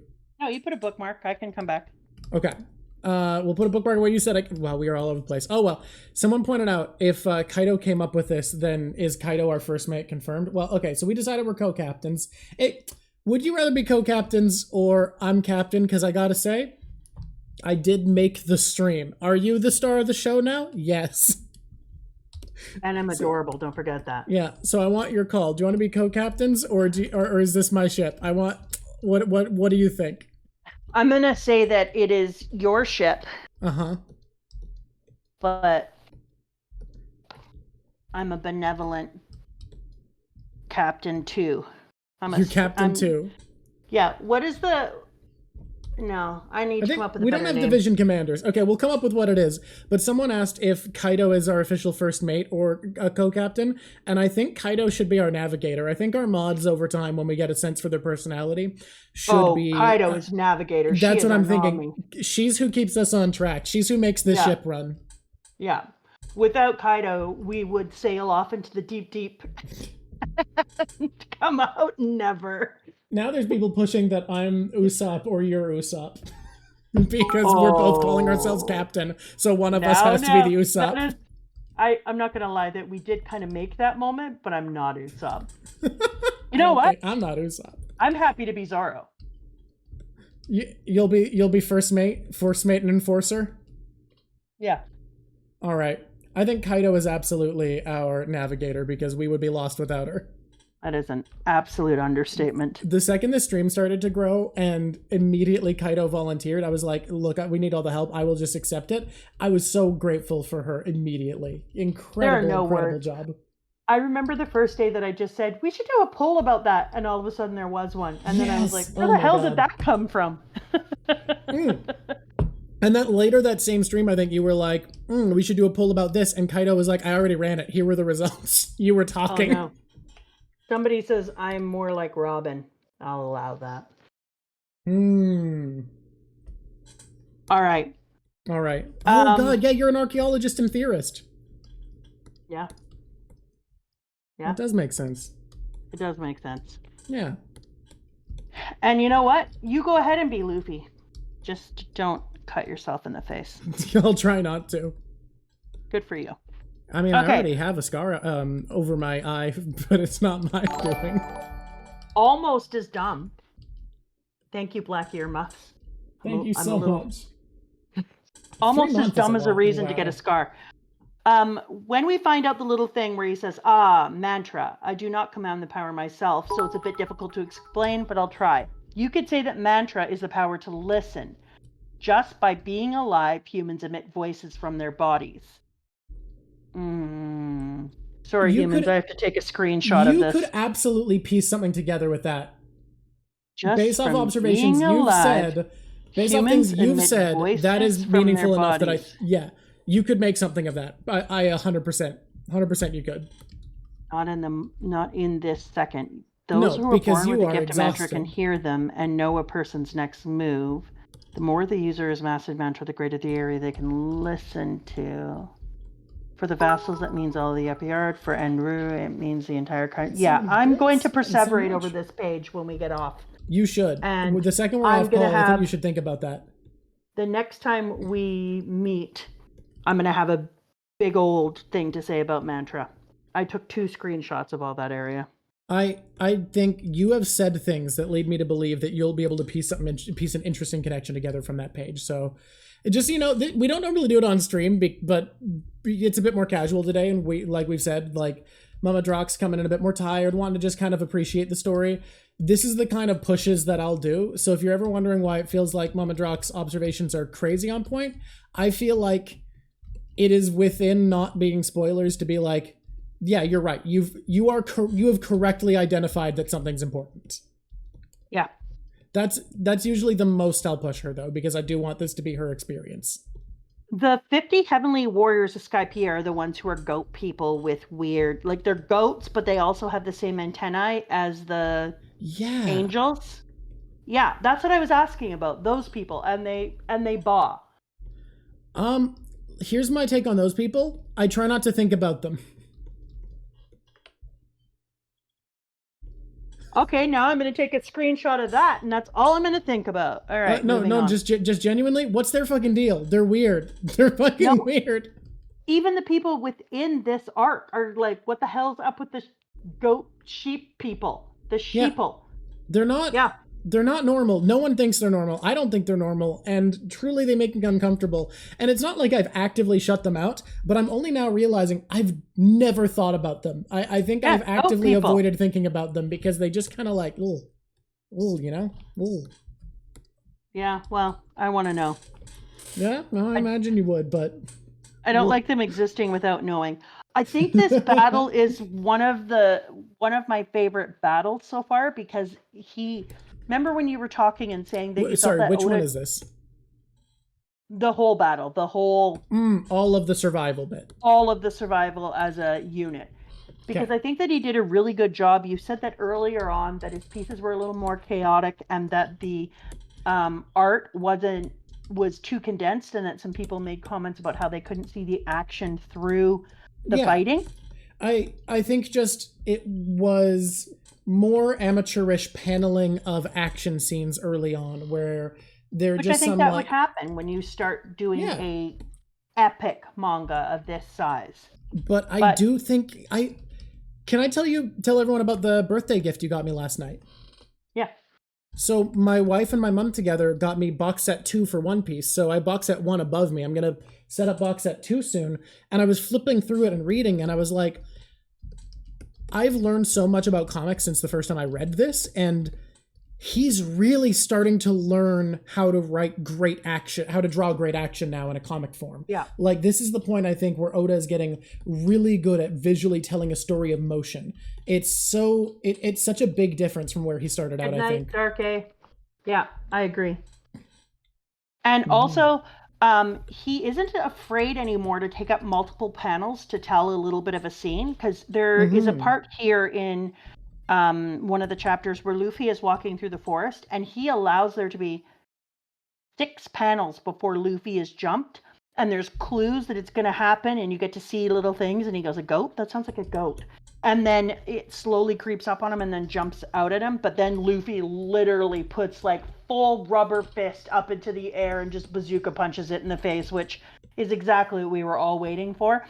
But he's giving himself a little more time and a little more energy to have multiple panels to tell the story, and I think that is uncluttering it, because he's not trying to stuff as much in, and he's also doing a lot more thin panels, I'm noticing, where he shows each one of the characters so we can see like facial features, how they feel, and I think that is a great call. His paneling's getting more refined. Like, he's more and more willing to just show the briefest snippet of something to give context, and it really works. Like, I think he's made huge strides in his... so not necessarily art, because I think Oda was always a great artist. Like, I think his art was already pretty phenomenal by the time we reached, like, Little Garden, right? Yeah. But I think in terms of his comic skills, which is different than art itself, he's really, really hitting a stride in Skypiea. And you're seeing it in Skypiea. The size differentiation, the use of a huge panel in the center, small ones, having side-by-side rectangles of everyone's faces. Like, it's a god level art now. Timo is right. The word is craft. Yeah, absolutely. That's exactly the right word. And because he does that, now each one of the little fights that we have as we're going through, every single time that we go through and have another fight with somebody, everything is open and you can see it. You have great moments where the wind is blowing through the grass. And then all of a sudden, Zoro standing there with 3 swords facing a person who's standing with the forest behind them. The whole ribbon of the cloud road Milky Way above them, and the stare off between them, one face, then the other face, a twitch of an eye, and then boom, action. And because of that, the tension that builds in the paneling is exquisite. I absolutely agree. I think, like, the craft of One Piece has hit its stride, and I think it's part of why the anime is so disappointing around here, because the anime hitting kind of a lag point where it's a little bit weaker than Alabasta at the same time that the manga's like really becoming artistically something special in its craft. It makes the weaker anime feel all the worse that this is so stellar. I really enjoyed Pound Phoenix, which Zoro kindly gave to somebody to take them down. He's got flying slash attacks now. He can cut from a distance. That was an awesome thing to find out. And there was some great growth that took place with Zoro, and then meanwhile we go back to Eminem sitting with the former Kamigan 4 and taking down Sanji and Usopp with his lightning. And it's interesting because for me, reading in black and white, at first I thought he just sucked life energy out of them because they go a blackish color, right? I couldn't tell that it was smoke or that that he had used lightning. I actually had to be told that in the next panel where he attacks Usopp. He really went crazy too in this thing with a whole bunch of panda mans going on. Yeah, can I just say, it makes sense that you see them because you are reading this far, far more carefully than most people do. Yeah. I never fucking notice a panda man. Yeah, I think I miss a few, but when you're going through pulling in the details, it's not worth mentioning because I'm like, oh, look, it's the panda. It's the panda man. He's here. He's constantly around, just hanging out, pandaing it up. Luffy's amazing fight with Wiper was absolutely It's so cool. Oh, what a great fight. And I loved seeing their strengths match up against each other, but more than that, I love Luffy being eaten by a snake. I just love Luffy as a character often having fights where it feels like beating his opponent isn't his goal as much as proving his worth to someone and trying to convince someone during a fight of something. Yeah. Yeah. Like, Luffy had the vibe of like, you're not the guy I want to punch. Yeah, and I like that he was forced into this fight. I like that a lot, but I like that he treated it seriously. There's kind of that honor thing going on that was very similar to when we were in Little Garden, that if somebody is going to take you to a fight, and you could see it over and over again whenever they apologize, like, I'm really sorry for not taking you as seriously. Now I'm going to up my serious level and then you're going to die. Before I kill you, before I intend to kill you, I'm going to apologize for not taking you seriously enough and bringing my full skills to this table. Okay. I want to talk about Robin, and her fight, but on the other hand, I don't, because I wanted to bring it back out to our little corkboard corner area. We can save it for corkboard. Robin had a fight. I like it. I just real quick, I like how she finishes the guy off by turning his weapon in on himself when he tries to attack her. That's great. I like her first fight when she brings out all her different arms, grabs him in different directions, and twists the arms in two directions and just snaps his neck. Like, okay. Yep. Okay, Robin, I see you. Robin is brutal and elegant, and I love it. Yeah, we did the Mary repaired game Phantom. I can't figure out who did it. I know it's a kid. I want to know what little kid it is. You just brought up a painful memory. Game Phantom. I can't figure it out, and it's killing me. And I love how they keep doing the little joke with Chopper, where Chopper can go through enemies, and enemies don't know that it's that Chopper is a member of the crew. He just looks like a reindeer wearing a hat, and they're like, I don't even notice. And then somebody is like, no, that reindeer is part of the crew. Yeah. And they're like, what? Oh, then again, it is the dude who looks deep inside, so that he can get enlightenment and can't even see what's in front of his face. And also earlier, he bites his lip and tries talking. And then one of his comrades is like, we can understand you when you bite your lip and talk to us. He's like, oh, right. Ironically, Eneru's crew is kind of accommodating of a special needs guy. That's awful.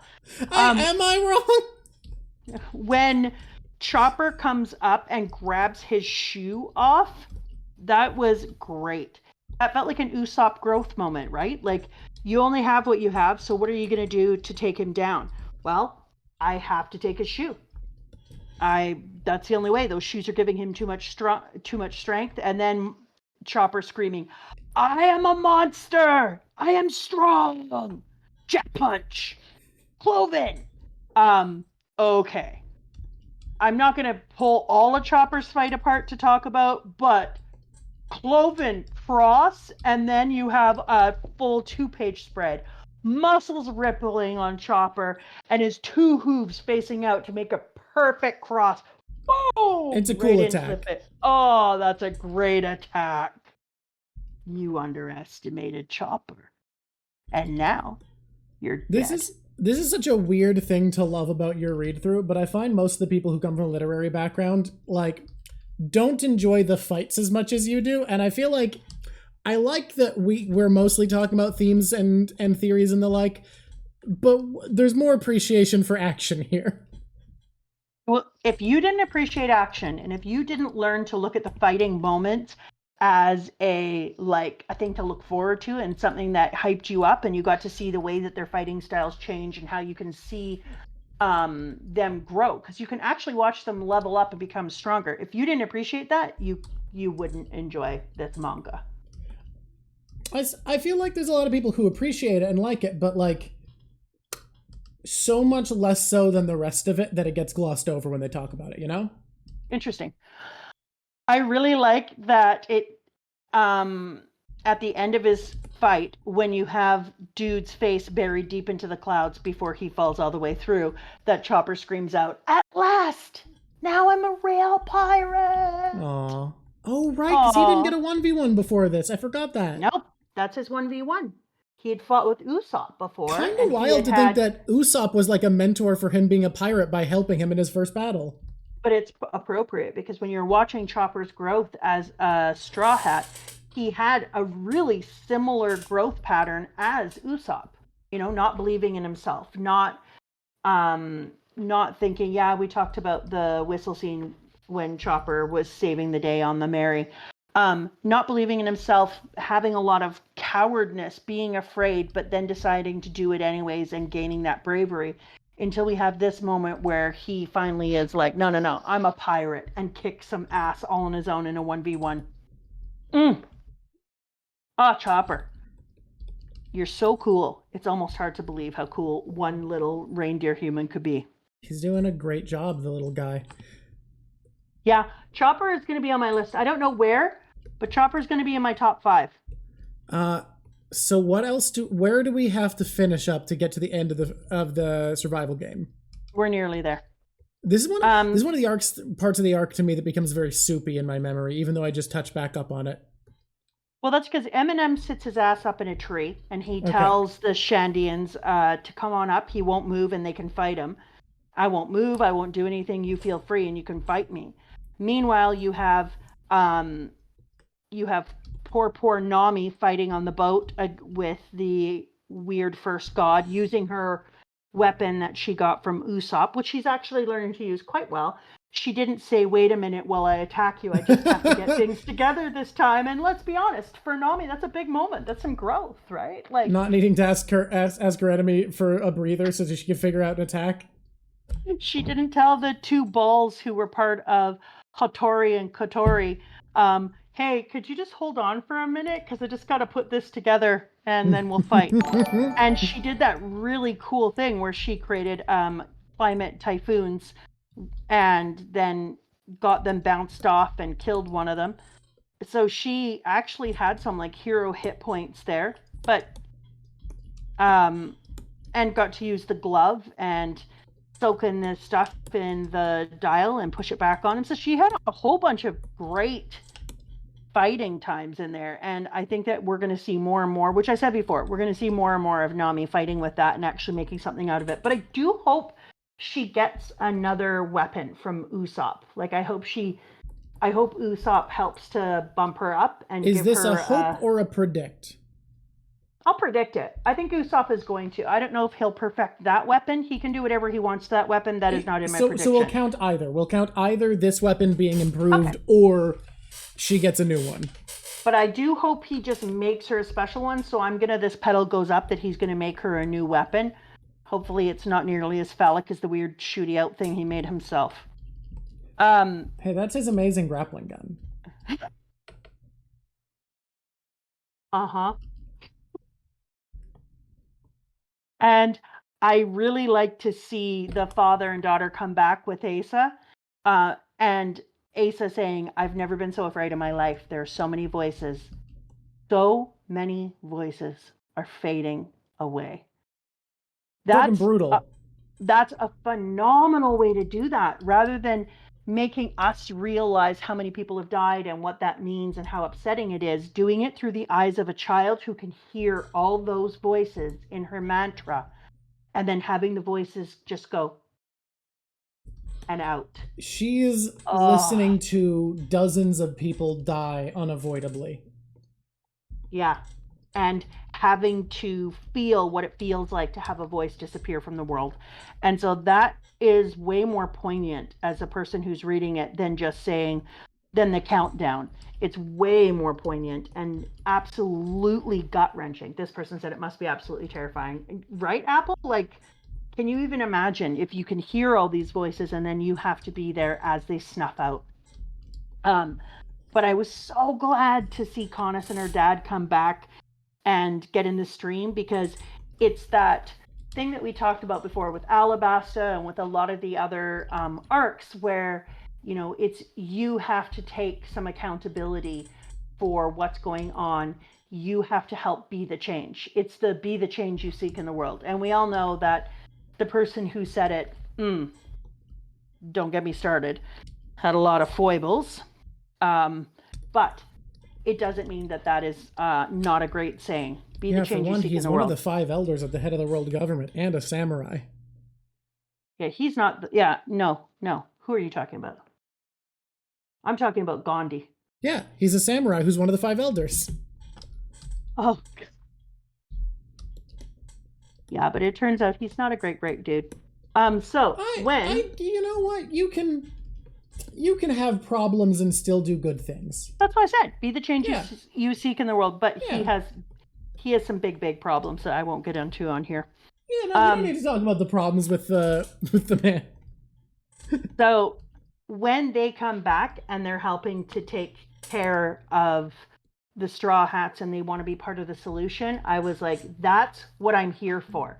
I am here for the people of Skypiea realizing that they have been ruled over in a way that is against how they used to behave, and that they're like, no, we have to be the change of this. We have to make changes. So they take themselves directly into battle, and then they end up rescuing Asa, which I was like, all right, that is so honorable. That changes the way that you did things in the beginning. This person, I jumped in at 1:30. I'm not going to lie to you people. We're at 2 hours, 42 minutes, and 25 seconds. It's going to be a long one. No, but we're almost done. At the very least, while this is a very fun stream, I tend to get a lot of the stream banter that I think is just fun to do with chat out of the YouTube videos. And, you know, VODs will have it. I think this is going to be a really easy one to cut down because of how much banter with chat we've done. Oh, 100%.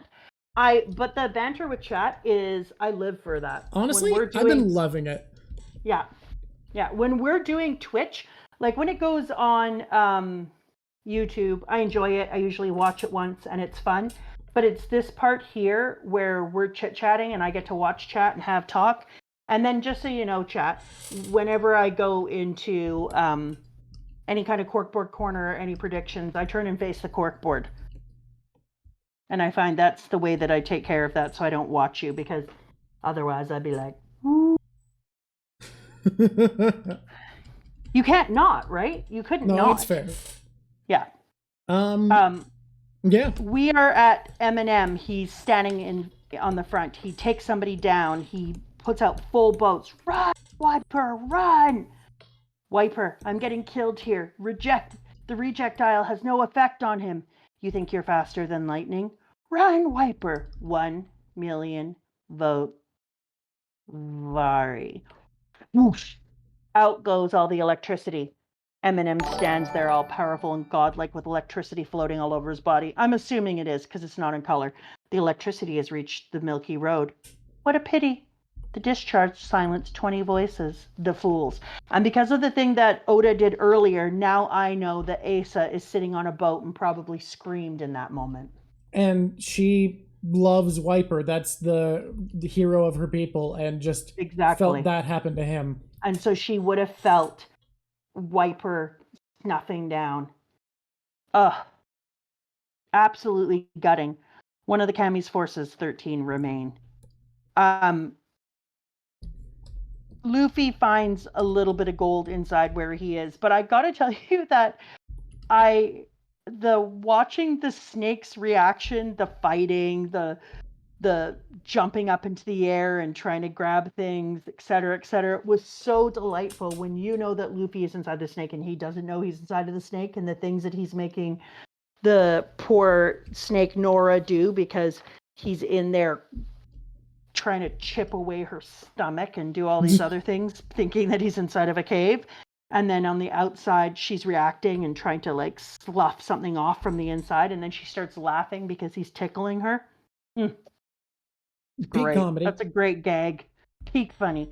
Love the Southbirds being giant. Love the Southbirds making fun of Zoro because Zoro's too serious. I also love that Zoro's sense of direction is bad enough that with birds known to point south, he's not able to run in a straight line. Yeah, exactly. Being haunted by birds whose one thing is constantly pointing the same direction. This man can't keep a straight line. Yeah, exactly. You're like, dude, you are with a giant freaking south bird. You still can't go in the right direction. What There the are hell, man? living compasses following you.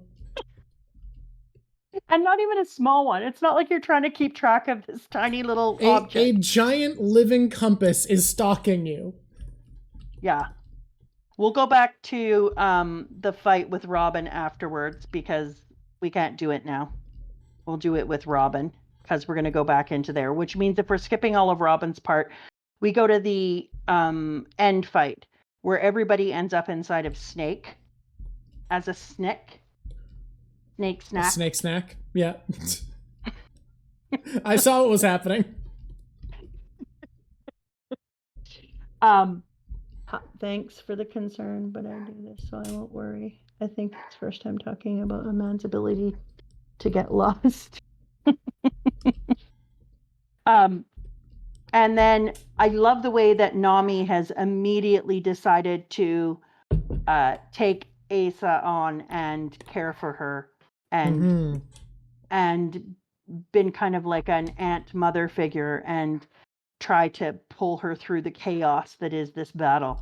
I thought that was a really nice thing to see because Nami doesn't always show like that kind of a character. She usually comes from very different perspective.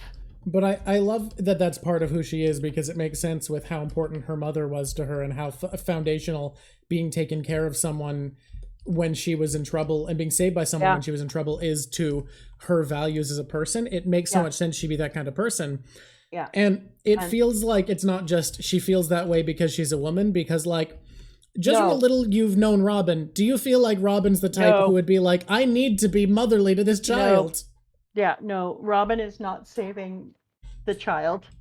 I mean, will she do it? Maybe. She's not like putting herself out in the front, and she's not worried about the child's long-term mental damage, and she's just like, look, I've made sure you're safe. Nami is like, get behind me. I think she'd protect the child in the way a and normal this person is Robin is good-headed mother to person Chopper. does. Yeah, from what we've seen, I would agree that Robin has more of a kind of a Chopper love. Maybe Robin really loves animals. Could be. And who can fault Robin for that? I've heard something about animals. You know what vibe Robin gives me with the way she treats people is like very aunt energy, where she's like, look, I don't want to be involved in the raising you, but there's a level of caretaking I want to give. Yeah, I could see that. One of the most epic panels ever made in the history of paneling Robin's of a anything aunt. That's so true. Is the one that has Nora the snake comes up over the rise, over the top of the ruins. The puppy is laying there beside his vassal master. And then Zoro is standing off on the side of the ruins. And I think is it Wiper? Yeah, who's standing over on the other side. And then the old weird knight and his baby bird of awesomeness are standing in the corner. And it's just this like clash of the titans, full spread on both pages. It isn't. If I was looking for one of the pages that I would get printed and framed and put up, it'd be this one. It's just great. It's a fantastic full spread. And it kind of is a great way of doing kind of a hype at the end. You know this battle has to happen. You know that there's all these different ideas, and he even says, I guess we all have our opinions. And then they have this giant clash. So I think it was the perfect setup for that final battle between them. It's great. It's such a cool spread. Kaido wants to know if you're okay with Zoro beating Holly. Holy. Oh, that was hard for me. But Holly stood up on her back legs and started doing karate, which was a little different. Yeah.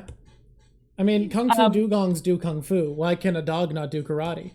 They're Kung Fu dugongs. Kung Fu is right in their name. Don't be crazy. Yeah, maybe this is a karate dog. But he does talk about how he's taught at karate and what it is. There you go. So I can't fully disagree, but it's still it's a thing. at some point you just say to yourself, yeah, Oda wrote this, so it's a thing. Then he does another full spread where when Robin cuts her way down underneath, which we'll talk about afterwards, and brings herself into the full valley of Shandora, the lost city of gold. And he does a delightful full spread on that. And that was a good call as well. Like, it needed that. Yeah, he's using a lot more full spreads now that I'm thinking about it. I think this is the point where he starts to hit a thing Oda's kind of known for as a mangaka, which is a lot of double page spreads. Oh yeah, this has become a thing for him? Yeah. Because that's every Raiders of the Lost Ark, every city of lost gold in the middle of the jungle. Like it's exactly, once again, Oda giving what the people would want to see.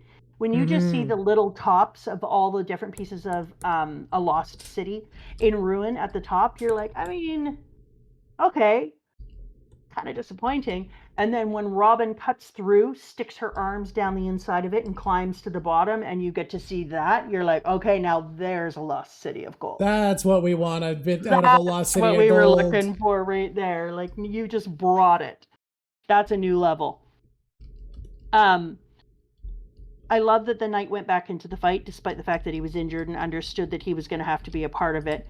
And the fight at the end with Zoro just getting tanked, blood dripping out of him. Actually was a little worried that they were going to do a Zoro fully losing, laying on the ground dead moment after we had him say that he would never lose another fight again. And I was like, oh, I wonder how he's going to react. He stuck it. He didn't lose the fight. I was like, oh, this is going to be interesting. Then Nora, the snake, starts laughing.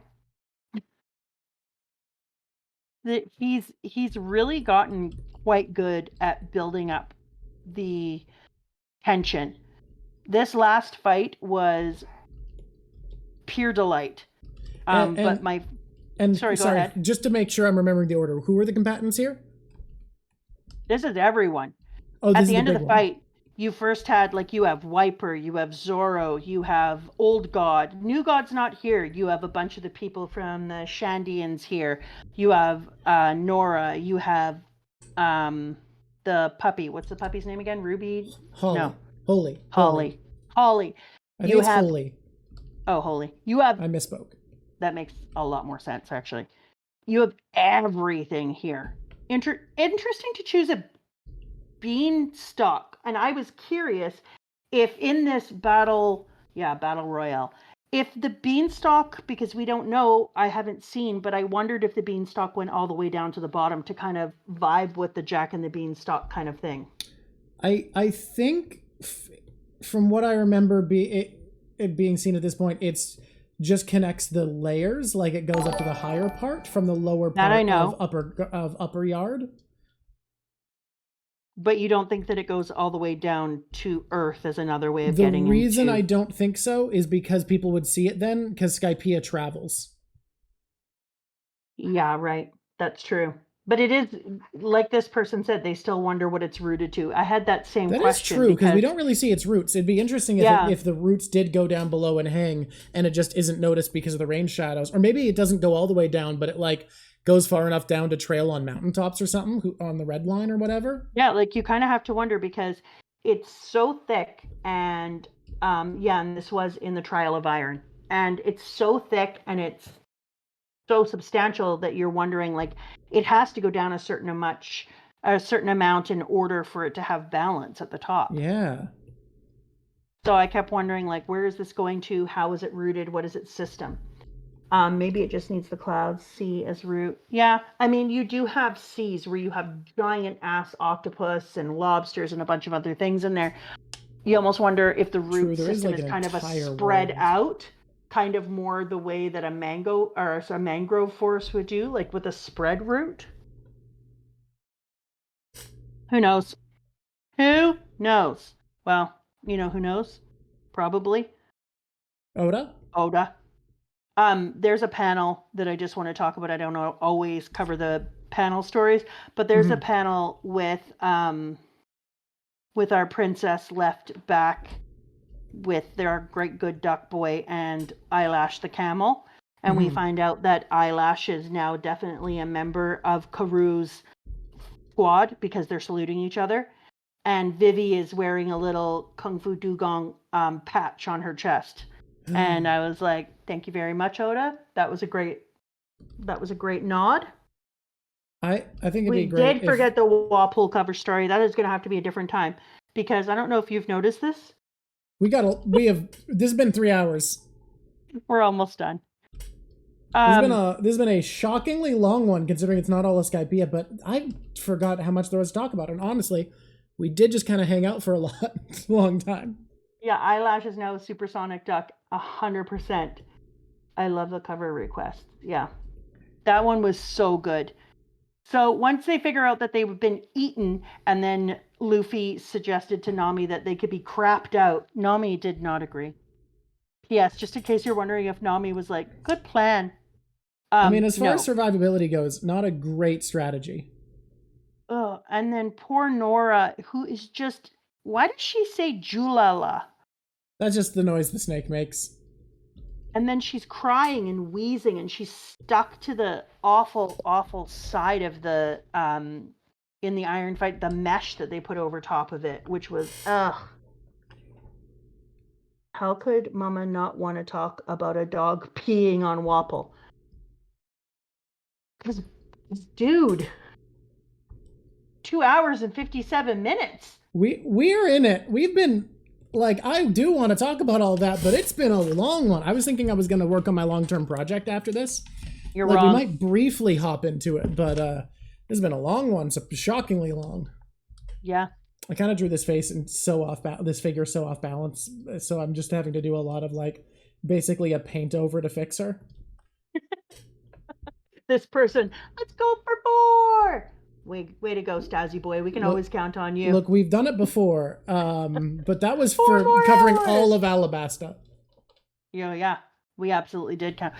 I read a lot though. I'm trying to move through the story pretty quick. I'm flicking through pages like a freaking maverick.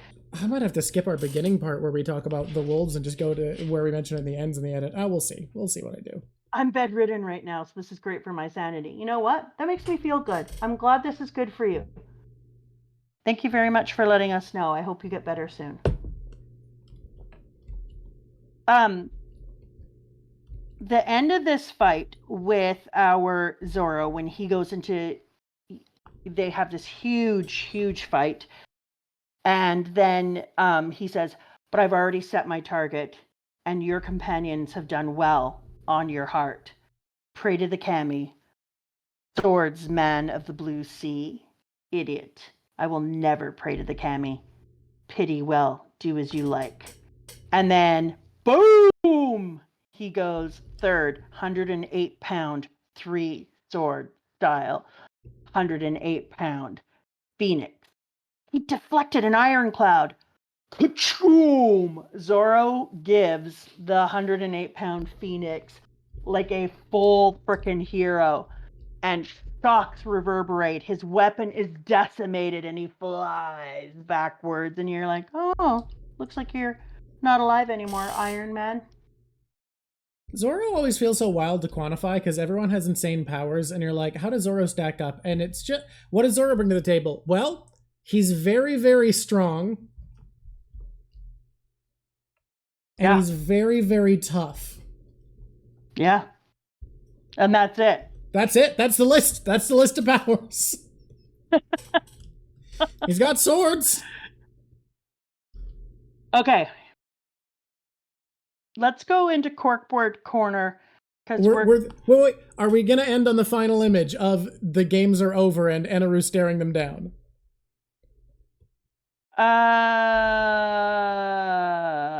Eneru is not staring them all down. He's staring down Robin. Right. Well, I mean, there's the cool panel of all of them standing before him defiantly. Yeah. I think it's a cool panel.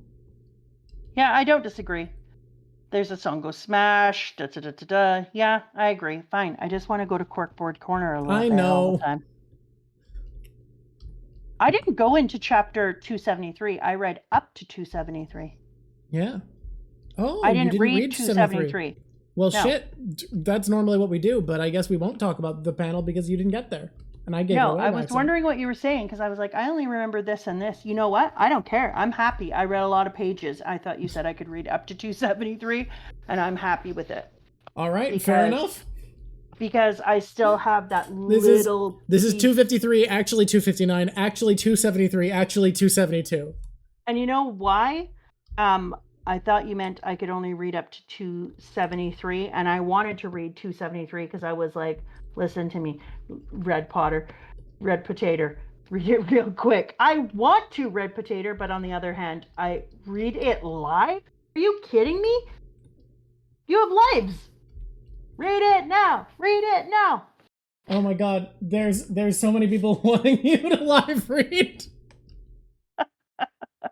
Look, I'm leaving that to you. I am not going to pressure you one way or the other here.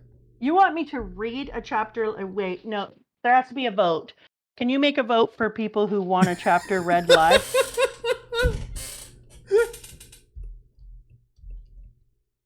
We in this. This is a long one, and we are committing to it being a long one with this. Wow. 273 does have a cool cliffhanger, but she gets to keep reading immediately after stream, so it's kind of the best time to read a cliffhanger. My god, 10-hour stream, let's go.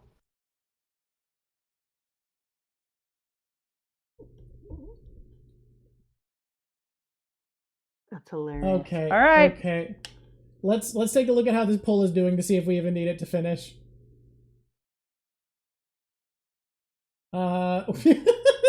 Well, it's 12% no. 12% of people are saying I have a life. Let's move on. 12 hours, no sleep. You people are wilding out here. Oh, you have to drop and give them 5. Oh god. Okay, you start your live reading. I will go do push-ups. Oh, they voted? It's at 92% yes. Like, the vote's not over, but we know which way it's ending.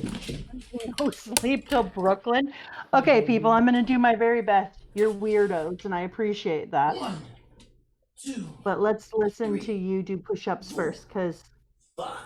it's not quiet. Baby boy. Okay, I'm going to do my best to read out aloud. Okay. Someone's saying I'm at work and this helps kill the time. All right, you give the live read. Let's do this. Let's go.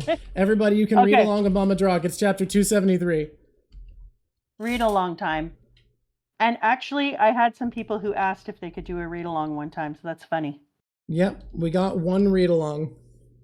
One accidental read along.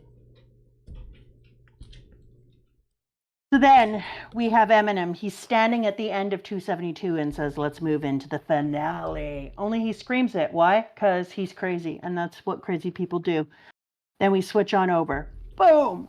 Nora is falling out of the sky, and Zoro is falling out of the sky. Everyone is toppling. There's archaeological sites crashing down all around them.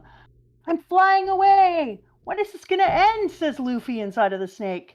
Hang on to the waver. I'm kicking on the power. Hold on to me. And here we go. Yeah, we're finally getting out. Oh, wait, you're holding on to the exhaust pipe. That's a great Luffy moment. Holds on to the exhaust pipe. Boom! Exhaust right in the face. And then they get up. Pierre, we must go back to save these two. And then he says, pie. And they fly out. What? It hasn't landed. Yes, this is quite a steep drop. Pierre, don't worry about us. Go after the two inside. All the rubbles and bits are coming out all over the ground. Right down at the bottom, you have poor Robin. Are they the ruins? Why such a huge piece from above? Oh, God, the swordsman. Did you come down with the ruins? Zoro standing there holding Chopper. I nearly died. Yes, you would have died if you were normal. Oh, hey, it's you. Where am I? It's your city of gold, but there's no gold here.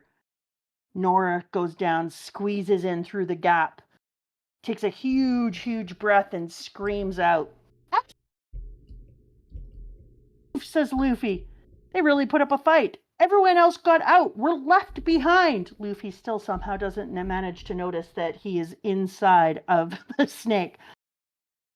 Looks that way. Well, we can just go poof right out the back end. I told you no way. Oh my god, look! It's a horse. No, it's a bird. Huff, huff, huff. Everyone's climbing down the giant beanstalk. Where are we?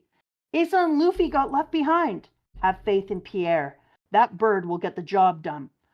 Sometimes as a horse. But this place is so unfamiliar. Where is this? And then alone, we see Wiper standing there, looking off and through the smoke. Could this be? And he stares at all the beautiful city of Shandong underneath. Could this be our homeland? And then the snake comes up. Ooh la la. And starts singing. Okay, if this is a song, I need to see this. So if this is a song, you need to let me see this song. I don't remember if it's a song, but I can send it to you. The giant serpent is acting weird. It's like it's looking for something. Is Luffy up to something in there? Hey, weird night. We're underground. I didn't know there was such a place in the upper yard. Off goes Nora. She starts searching, looking through things, and all of a sudden we have a close-up of Nora's face, and tears are streaming down out of her eyes. It's crying. What is the meaning of this? What are you fussing about, ruler of the sky? You annoying little snake! And out comes Eminem's giant blast of lightning. Nora cries out into the air. Oh my god, you better not kill Nora, Eminem, or I swear to God I will go after you. Okay. Nora screams out, how idiotic! L Thor! Oh, I used the word Thor. Oh, Asa! Oh no, Nami! Huh? Solo? Robin too? You're here? How did you escape? Why is our navigator here? I'm okay. Jula.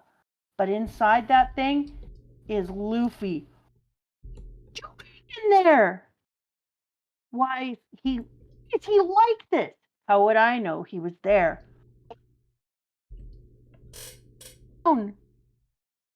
Been hit by lightning. Oh my god. If Nora's dead, I can't believe I'm so upset about a snake right now. Somebody has highlighted Elthor. Just so you know, I took a picture of that page. I don't want you to think that I'm just zooming by, because normally when I really read things, I would take pictures of the pages and then start looking things up. Why is the snake down? If that snake is dead, I'm going to be so angry. Okay. I couldn't wound the ruler of the sky with multiple bazooka shots, yet in one attack That means Asa. No. Oh. Off goes Wiper. Ball cloud. What an awful thing to do. And here I was nice enough to invite you to your homeland. Stay a while. The game isn't over yet. Game? That's right. You and those behind you are players. It's just an amusement. It's been a silly little game. Starting from when you set foot on the island to 3 hours later. It's a survival game, me included. Some joined us halfway, but they were welcome to. I predicted there would be 5 survivors. There are actually 5. Good thing he hasn't seen me. 3 minutes remain until the 3-hour limit is up, which means I can't have 6 people left. I wanted to see how many of the 81 people would remain. The kami cannot make false prophecy. Oh, he knows I'm here, says Nami, who was hidden behind a rock. I'm sorry, Nami. That's mantra, dude. That's mantra. That's what it be. Let's see who shall disappear. Will you fight among yourselves, or shall I obliterate one of you? And now the old knight, and Wiper, and Zoro, and Robin are all standing facing him. How about you? I'd rather not, says Robin. Yeah, me either. I'll pass too, says Wiper. I absolutely refuse. What? Hang on. You're the one who should disappear. And all of them are standing in front of him. And Zoro has his sword out facing. Wiper points his bazooka. The old first god points his staff. And Robin puts up her arm. Says Mim and M. That's a bad choice. And that's the end. Damn, boy! Oh, that is a cool last panel. What a cliffhanger. Thank God I get to read more. Yeah, this is what I was thinking of as the ending. Oh, that's a cool ending. I love that. Sorry that it was so confusing for you guys, dudes. It's hard to read when you're in the midst of a fight and there's so many little things happening and so many people. Our view count is much higher when you finish than when you ended, so I don't think anyone didn't enjoy that. When you ended, the view count is higher. So people who showed up stuck around and people didn't leave, so I don't think you have anything to worry about. Well, I'm glad they had a fun time because I love that. I was thinking that every once in a while I'd like to read chapters for people because there are some people who just have never had anyone tell them bedtime stories. Aww. And I think bedtime stories are the very best thing in the entire world. Okay, let's talk a little bit about some corkboard. Before that, do you want to do a plug real quick? Oh, for to be subbed? Is it Actually, with this thing? You know what? Before you do the plug, I want to add something in here that's an added little bit of a plug. Hey, everybody. When this first started, episode 1, when it was first popping off, before the channel had grown even to 1,000 subs, someone commented something that felt insane at the time because it was way too early, that I agreed to because it's funny, and I'm sticking to it, which is, there's a character down the road in One Piece, you know him, I know him, who has the same haircut that I do, and someone was like, hey, if you reach 50,000 subs as a celebration, you should dye your hair like said character. So I'm going to add something to it, which is the arc where that character is significant for the first time. We're a ways off.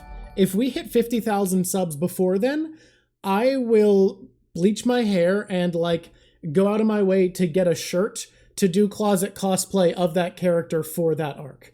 So if you want me to dress up as the character with my haircut, make sure you sub because I am obliged to do it because someone suggested that I do it as a 50K thing way far ago.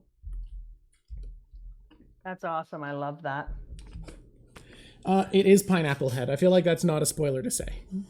Well, I'm already doing not a spoiler to give away that there's a character with my haircut. I don't feel like that's that much. Okay. Am I doing this sub now? You were doing the sub. In the sub?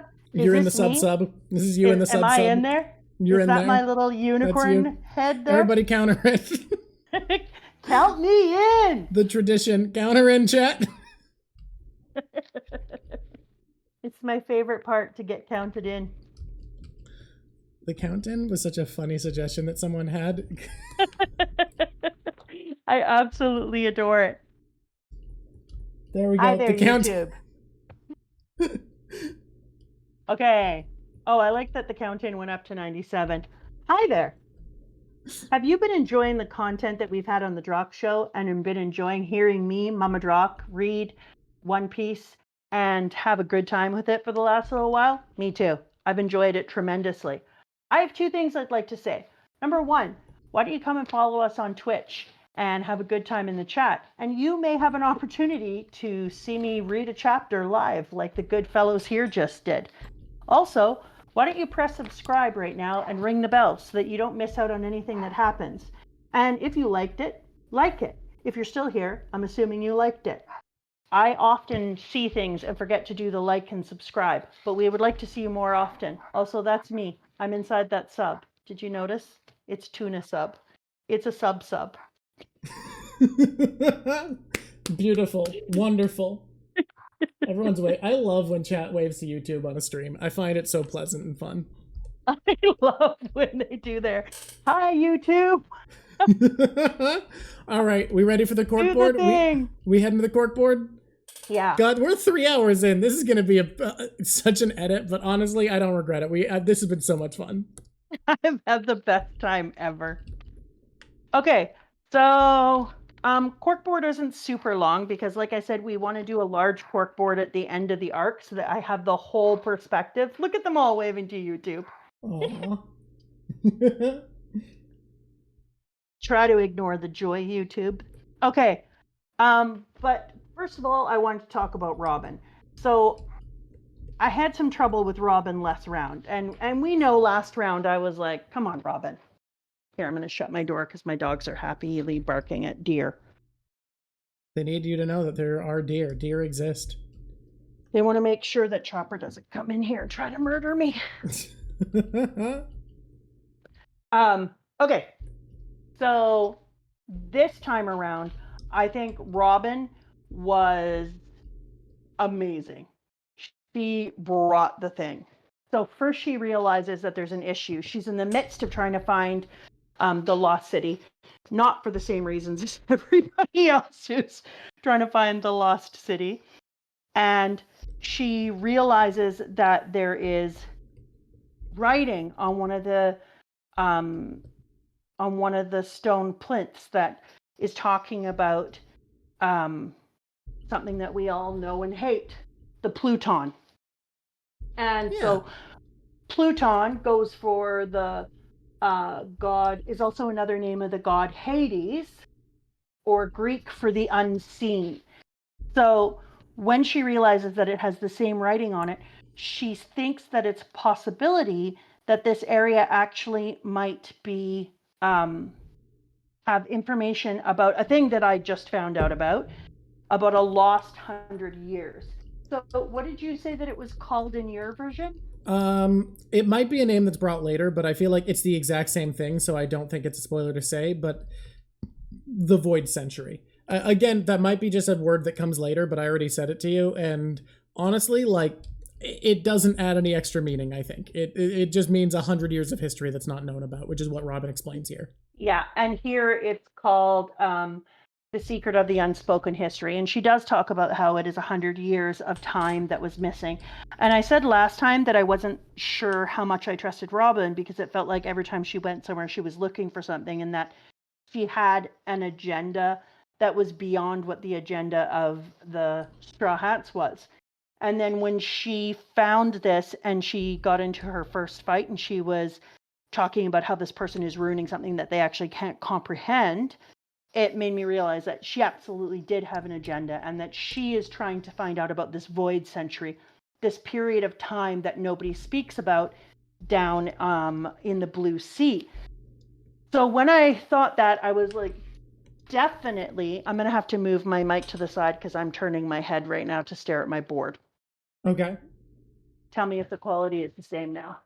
I can hear you. That'll do. So when I heard that, I realized that I believe that the government is hiding stuff. We know that they are trying to keep secrets and put things together. And so I believe that the government obviously knows what happened during this lost period of time, this void century. And Robin is trying to figure out what went down in this time. So the first thing that I did is now I know what the government is trying to hide. They're trying to hide information from this void century, which is going to somehow be a thing that could possibly destabilize the three pillars.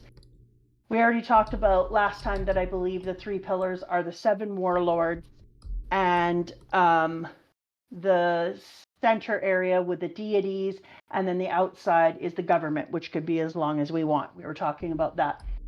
So whatever happened to the world before, and the reason they're trying to protect it so hard, is probably what occurred within this void century that Robin is trying to find out about.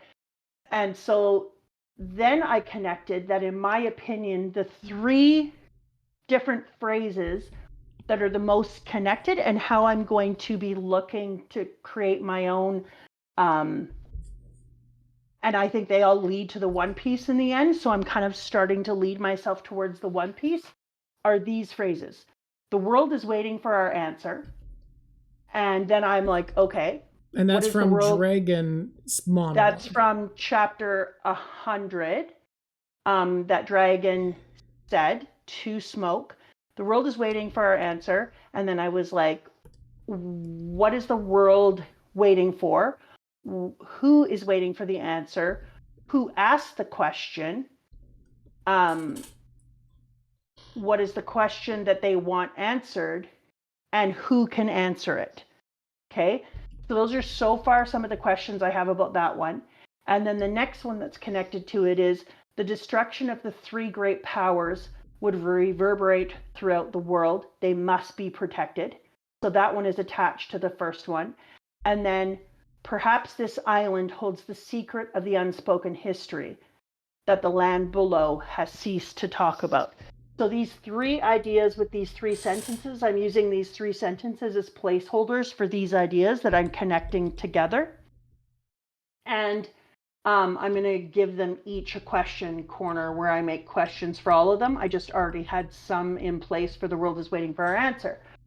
And then I was like, it's interesting that, like, we know Noland was right, and we know that there was gold, and then they said, you know, it's possible that the knock-up got moved here, or knocked up Jaya, this part of Jaya where the thing was, because the knock-up existed. And I was like, no, that's way too neat of an answer. What makes more sense for me, and in Corkboard Crazy Corner I'm thinking, is that it was intentional.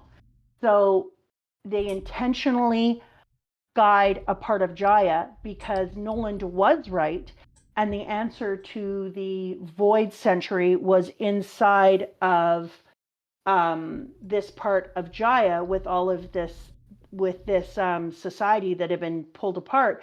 And so it was intentional, and that perhaps the knock-up was created to lift this part of Jaya into the sky.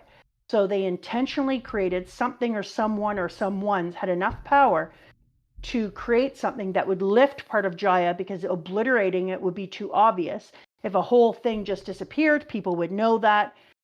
Sinking it, people are going to look for it. If you just kill off a whole bunch of people, people are going to ask questions. But if it disappears and you can't find it underneath, and you can't find any remnants of it, because it's now above you, hidden away, then that would make way more sense if you were trying to hide the information. So I think that the knock-up was created intentionally to take that part of Jaya up into the air and attach it up there, which would mean that when Noland said his thing, it would make him look like he was crazy. And then I think because Noland talked about it, talked about the gold, more importantly, talked about the bell. So when Noland talked about the bell, they were like, we have to move this up, because they were saying, like, that bell, in my opinion, is something that when rang might be something that's connected to the Pluton. And if it's rang, it will lift or release the boulder that's in front of the underworld. And that's why it would be called something like Pluton, which is connected to Hades or the unseen. And so if that happened, then it would allow, in my opinion, the one that I call Izanami, the first god, but the one who's down underneath, to come out. Because I was questioning, like, why would you want to hide this stuff from the world? But if you were trying to hide a way to keep Izanami underground, then maybe that's one of the reasons that you would do that, is because if these bells are found, these giant golden bells, I believe, are going to be one of the keys to how to open up the underworld and let them out. That would destabilize the pillars. Then the other thing that I was thinking about is why 7? So why 7 warlords?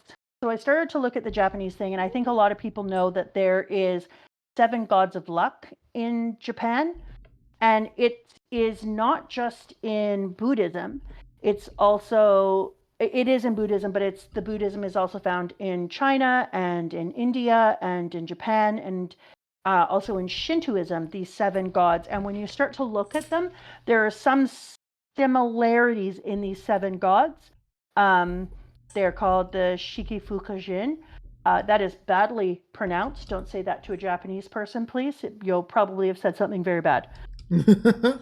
And they are the Daikoku. Well, actually, I can't say all their names because I wrote them in. Oh, There, I wrote them in orange like a general genius. So as the day has gotten darker in here, I can see them less and less. Anyways, they sail around usually together in a treasure ship, which made me think of the idea of each of the pirate ships, or the main pirate ships of these 7 warlords who are different animals, as being this 7 good luck kind of god idea. And each one of them, like Bishamon would be Hawkeye. It's a warrior god who kind of wears an armor suit and carries a giant sword. And then Ibis is a fisherman or sea god. He has a fishing pole. He carries a sea brim under his arm. And that would be, what is the name of him? Jim? No. Jimbei. Jimbei. That would be Jimbei, and he's about honesty, so he would be telling the truth about race and racism and how people are treated, but he also has its power. And then Fukuyorju has longevity, elongated bald head, white beard, kind of like, I don't know, white beard. But so that's not a warlord is the issue. No, but it's kind of interesting because it has this similar type of feeling. So then when I started to go through it, I realized that it's possible that the idea of the 7 warlords could come from the 7 good luck gods. And then in that case, you would need to have all 7 of them in place, because they would be a luck circle together, having 7 being a number of luck. And there being 7 luck gods who go around in treasure boats. Together, they create a strength within that particular pillar of the 3 pillars. So I was like, I think that would be something that would make perfect sense. And then, what did I write here? Yeah. I remember the first thing you said when you called about that was you felt like there had to be a female warlord because you're like one of thank you. Yeah, so then I wrote down here that one of the warlords has to be a woman in that case, because the last one on here will be a woman. It's a god of music. She carries around a mandolin, Japanese mandolin style thing.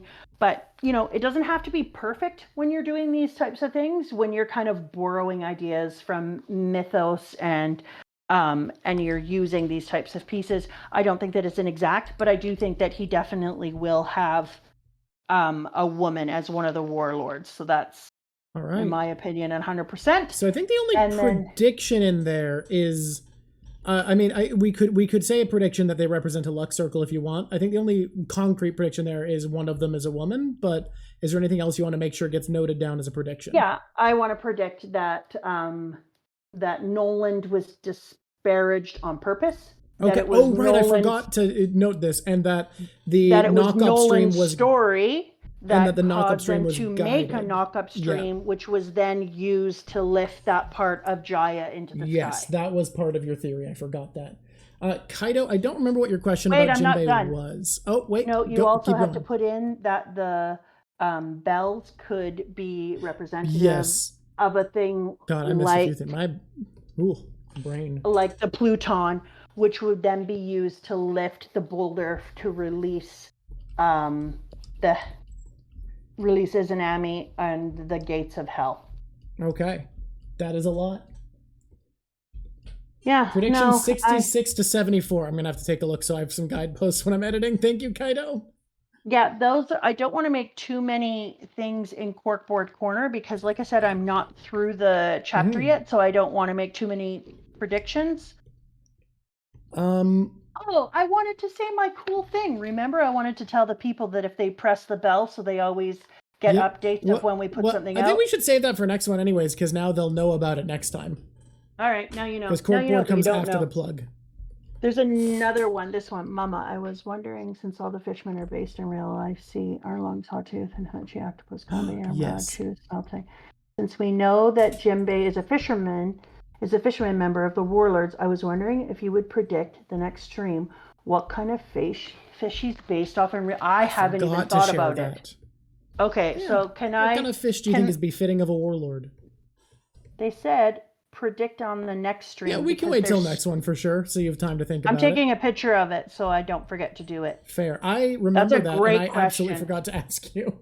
Yeah, and I even thought about doing this at one time when we were doing Arlong. I was like, oh, I should think about what kind of fish Jinbei is going to be. And then, yeah, I did not.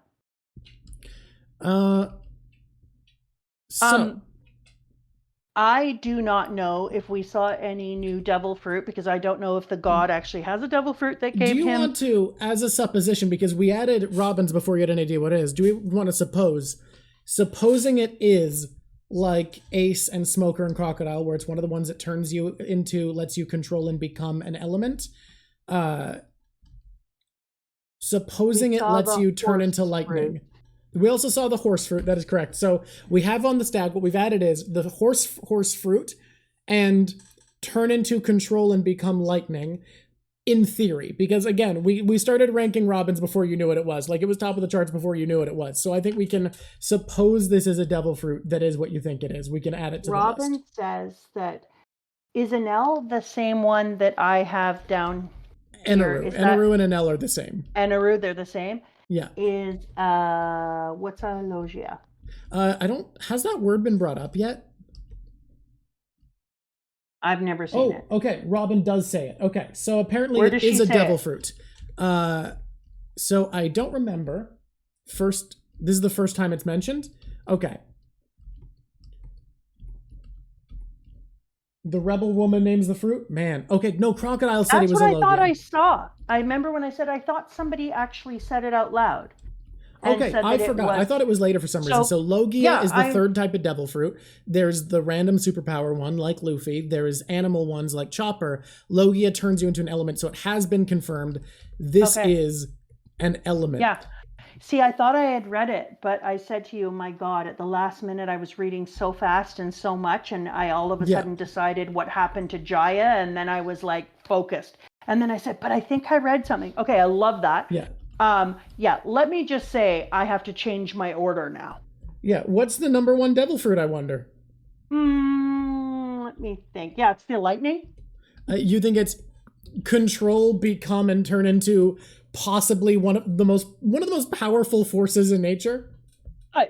Not even a question. Lightning. No. Lightning me all day long. Yeah, it makes sense that this guy would go down as God. Now, I need to remind you of something you said real quick. What? A devil fruit can't make someone a god. I still don't think he's a god. I'm just saying, man's name is God. It's God Eneru. No. I can call myself God Mama Rock. You could. I'm not gonna. All I'm saying is devil fruit made this man a god. Fear is the kami. Nah. I mean, he is the kami, but he took over with his sweet, sweet devil fruit of awesomeness. But I don't think he's a god. So if that's your number one, is number two still Robin? Especially after this time, like watching Robin use her arms to climb down, and the eyeballs all over the hands, and the hands twisting in two directions to snap a neck, like all day. Robin's is still number two. Number three, was number two Luffy before? I can't remember. What's your number three? What are you feeling? Let's go vibes. Three is still Luffy today. Okay. Rubber today. Okay, and then number four is gonna be Smoke. Okay, Smoke is pretty good. And number five is still gonna be Slip, because I have a thing about not wanting to be hit by weapons. Fair. Now I want to check in with you on something. You said, how do you even beat lightning? Because you stab it and you just get shocked. How do you think they deal with this motherfucker? Yeah, I had a big think about this a minute ago. So I was like, what is a non-conductor? You would need to have something that is non-conducting. You would need an insulator. Heat resistance. Because it also has to be heat resistant. So it's not only just non-conducting, it's also heat resistant. So you're going to have to use a material. One of the only ways, I think, is the sea stone, first of all. But then, did we have any confirmation about whether it is non-conducting? About whether what's non-conducting? Sea stone's conducting, I think. Sea stone's, I don't know for sure, but it's never been stated to be an insulator. As Kachu pointed out, you also have to fight his mantra. And he's not just normal level mantra. No, he can sense an entire goddamn island. And can I just say that I don't think you can become a god using your devil fruit. But his mantra, the level his mantra is, can give you godlike powers. Fair enough. And I think that's what makes him as dangerous as he is. So what do you think is an insulator that could be used? An insulator, well, rock. I think some rocks are insulators, but I think a lot of them are conductive. But it can turn into magma. Maybe they'll burn his ass. Insulating. I'm almost saying he's a lady. Wood, but that can burn. And I think most wood is conductive. I think there's just certain circumstances you can make it non-conductive. If you're in your daily life and you're using something to protect you from electricity, what would you use, do you think? Well, I would use rubber, but it'll melt. I mean, rubber is the thing that you would use to not have... I thought about this with Luffy before when they were all like, this is a conductor and da-da-da-da-da, and I will just kill you when you stab. I was like, well, Luffy will be pretty good, unless he melts.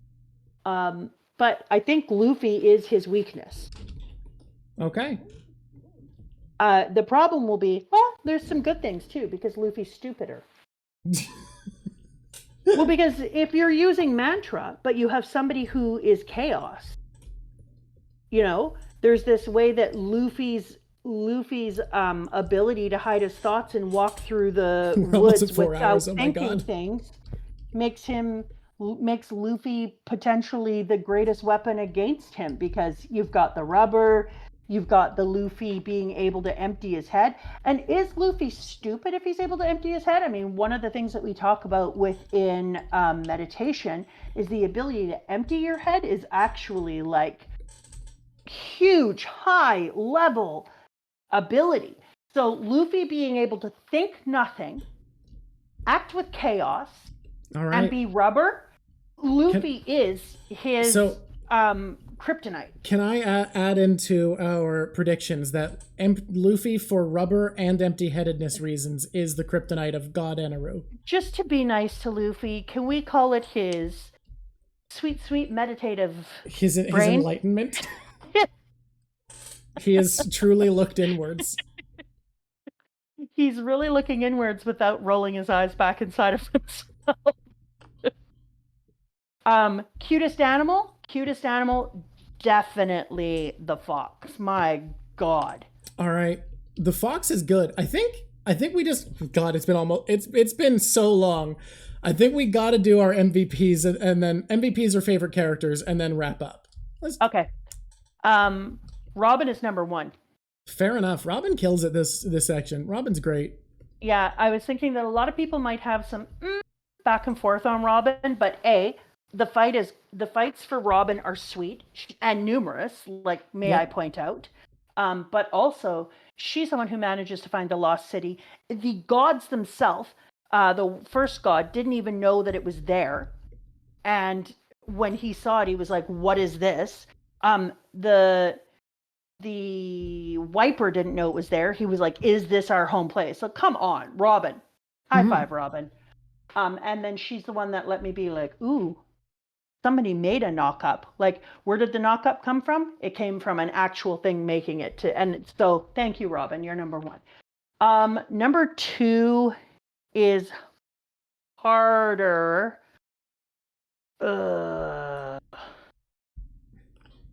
I'm putting my three. No. Number two, I'm going to give to Zoro. Okay. Yeah. His fights are probably the most impressive. Wait, so this is number three? No, two. Two, okay. I misheard you. I went to two. Okay. And number 5 is a tie with my 2 Skypiea residents. The order you do these in, I can never see coming. So this is Asa and Wiper? No. Oh, my Skypiea. I can't remember her girl name and right dad. now. Pop. I'm not gonna. I keep almost saying the wrong names because there's a pair of characters later who start with a C and start with a P, and I keep going to them. Pagaya and Conis.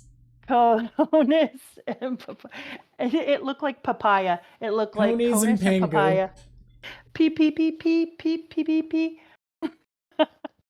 Okay, the living, but Robin's specialty is giving their voice back to the dead. I don't. Aw. Well, she's an archaeologist. That's That makes so sense. amazing. I love that. Thank you for that. That's amazing. Then did I do number 3? Yeah. No, I didn't. You didn't. You haven't done 3 or 4. You know, my order is wild. There was a time that you just missed number 4. I think the most recent episode, there just wasn't a number 4. There just wasn't one. No. You know what? High five to me. Chaos is the way that you beat random gods. I'm going to say, okay, well, in that case, I'm going to do number 4 first. Okay. I'm going to say that number 4 is... Oh, that's hard. I didn't think it was going to be this hard. I mean, if we're doing favorites instead of MVPs, you know what? Eminem's It's pretty Nami. cool. It's Nami. She did a lot. Yeah. The tough part is everyone kind of did a lot in this zone. Yeah, this is exactly what the problem is. And then I am going to give Wiper number 3. Fair enough. But then there's no Asa and there's no... Okay, you know what? At some point, you just got to say honorable mentions go to every single person in this arc. I mean, you could just... You're willing to put people who are linked together. You could put the Shandians at number 3, but yeah. Yeah, no. That's... It's Wiper, okay. It's Wiper. And you know who I really wanted to put in there, too, is Nora. Why? I love that snake. I'm so sad. If that snake is dead, I swear to God. Well, I think that's the end of our closing segments. Again, I was planning on I was like, this will probably be a short one. I'll do my long-term project, but the time I normally schedule to end streams is in 20 minutes, so I don't think I'm going to do long-term project work today. Wait, one thing. Who are you? Oh, sorry. Go ahead. Before we move on to thanking everyone, I just want to plug Halloween Tuesday, I'm going to be doing a very funny stream. I did one recently that was so much fun where I did Chat Designs the Ultimate Pokemon. If you're here just for Mama Drak, these are the best streams to try out if you want some of my other content. They've been so much fun. Chat Designs the Ultimate Pokemon was great. I want to edit and get it posted soon because it was fantastic. And on Halloween, in honor of the holiday, we will be doing Chat Designs the Ultimate Monster Girl. I'm going to be listening to y'all's suggestions. You are going to have a job, and it's going to be to make the perfect monster girl. I'm excited about it. I don't know how it'll go. I'm worried, but I wanted to do this one, and I feel like Halloween's the reason to do it. Oh my God, I'm so worried about this. It could go terribly. Yes. Who did you dress as today? I didn't dress as anyone today because I couldn't find one that I had the clothes to make. I just wore my turtleneck. That's a snazzy-ass turtleneck. Yeah, sometimes I'm just going to wear clothes that I own. Like a human?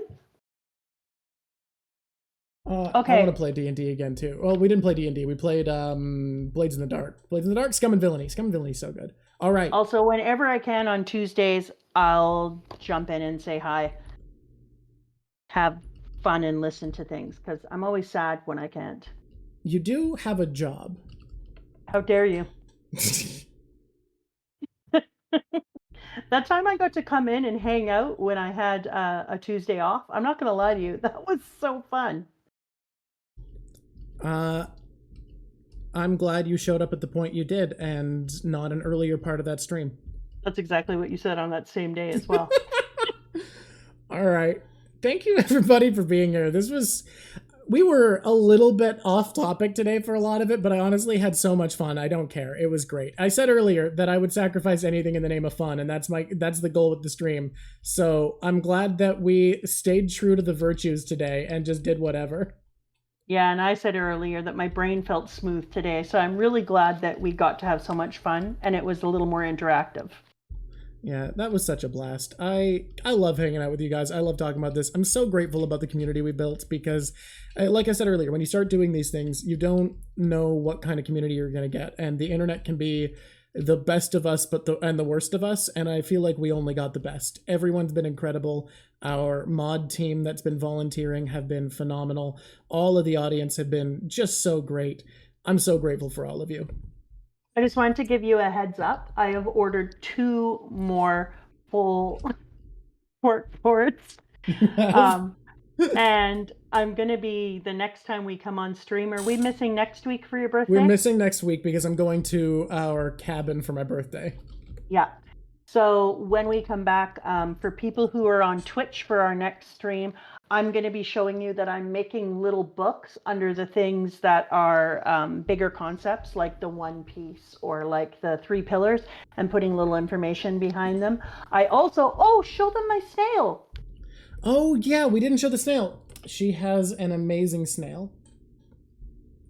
The snail was given to me by a friend who knows what I'm doing, and she was like, I told her about the snails inside of One Piece, and she gave this to me as a gift, which I think was one of the sweetest things that and she also is a librarian, and she's already bought 2 of the arcs for One Piece for the library. Not arcs, 2 box sets. It goes 2 box sets, all the way to like... Show them the other picture of the snail. I will show another picture of the snail. The one on the desk? Yeah. His name is Finnegan. Anybody who's Canadian and knows Mr. Dress Up will know that he looks like Finnegan. There we go. There we go. Oh, we got too many snails by accident. How many snails is snailing? It was refusing to paste for a bit, so it made like 3 of them. There he is. A potential guest for a future arc. Oh no, you're a librarian. They don't mean the snail, but that would be cute. Yeah, that would be cute. Have a little webcam and have your snail puppet in front while you're talking. Just That's so you know, good. because he is a puppet, I made him teach all my classes in drama one day, and the kids did think it was as weird as you think it was. He didn't talk, but anytime they did something that was not awesome, he would give them bombastic side eye. Wow. Do you want to say a thank you on our way out? I absolutely do. I can't tell you how much fun that I have here. I never thought that I would have a community in my life based around One Piece. And I got to tell you, it was something I didn't know I was missing that has brought me a lot of fulfillment. That is so sweet. I got to be honest, I hoped I would one day have a community in my life based around One Piece, and you guys go so far above and beyond what I could have expected. You are amazing. This has been such a blast. I'm so excited for next time. Sorry we're taking a week off, but my brain is fried from how much I've been doing, and I need to just socialize and get away with some friends. But I'm so excited for when we get to finish Skypiea, and after Skypiea, we're moving on to eventually, of course, we're going to get to my favorite parts of the series. That always is true, but we're inching closer, and I'm thrilled. Okay, it's Skypiea. All of Skypiea and all of the corkboarding for the entire Skypiea for next one. So thrilled. Thank you guys for being here. I forgot to find someone to raid. I'm going to quickly try to do that. Oh, thanks for the happy birthdays, everybody. That's super sweet. Why can I never find someone to raid? Does anyone just have a suggestion of someone who's live right now? The game you play should be called Let's Raid the People. This is the Let's Raid People game. Oh no, Dare Bear, you caught the stream kind of, but we're leaving. Oh no, sorry, Dare Bear. It's Axial gonna be map available from here. Achievement Hunter. Okay, sure. Going to be way longer than you hoped for, I haven't watched Dare Bear. Achievement Hunter in forever. Oh, is it one word? But I do remember. Nope, that's wrong. I do remember Matt. Okay, we're sending y'all off to Axial Matt. If I remember correctly from Achievement Hunter, he was a funny guy. Hopefully, still is. Ciao, ciao. He's a full-time streamer now. Good for him. All right, we're sending y'all off. Have a good one, everybody. And until next time, it's been lovely talking to you.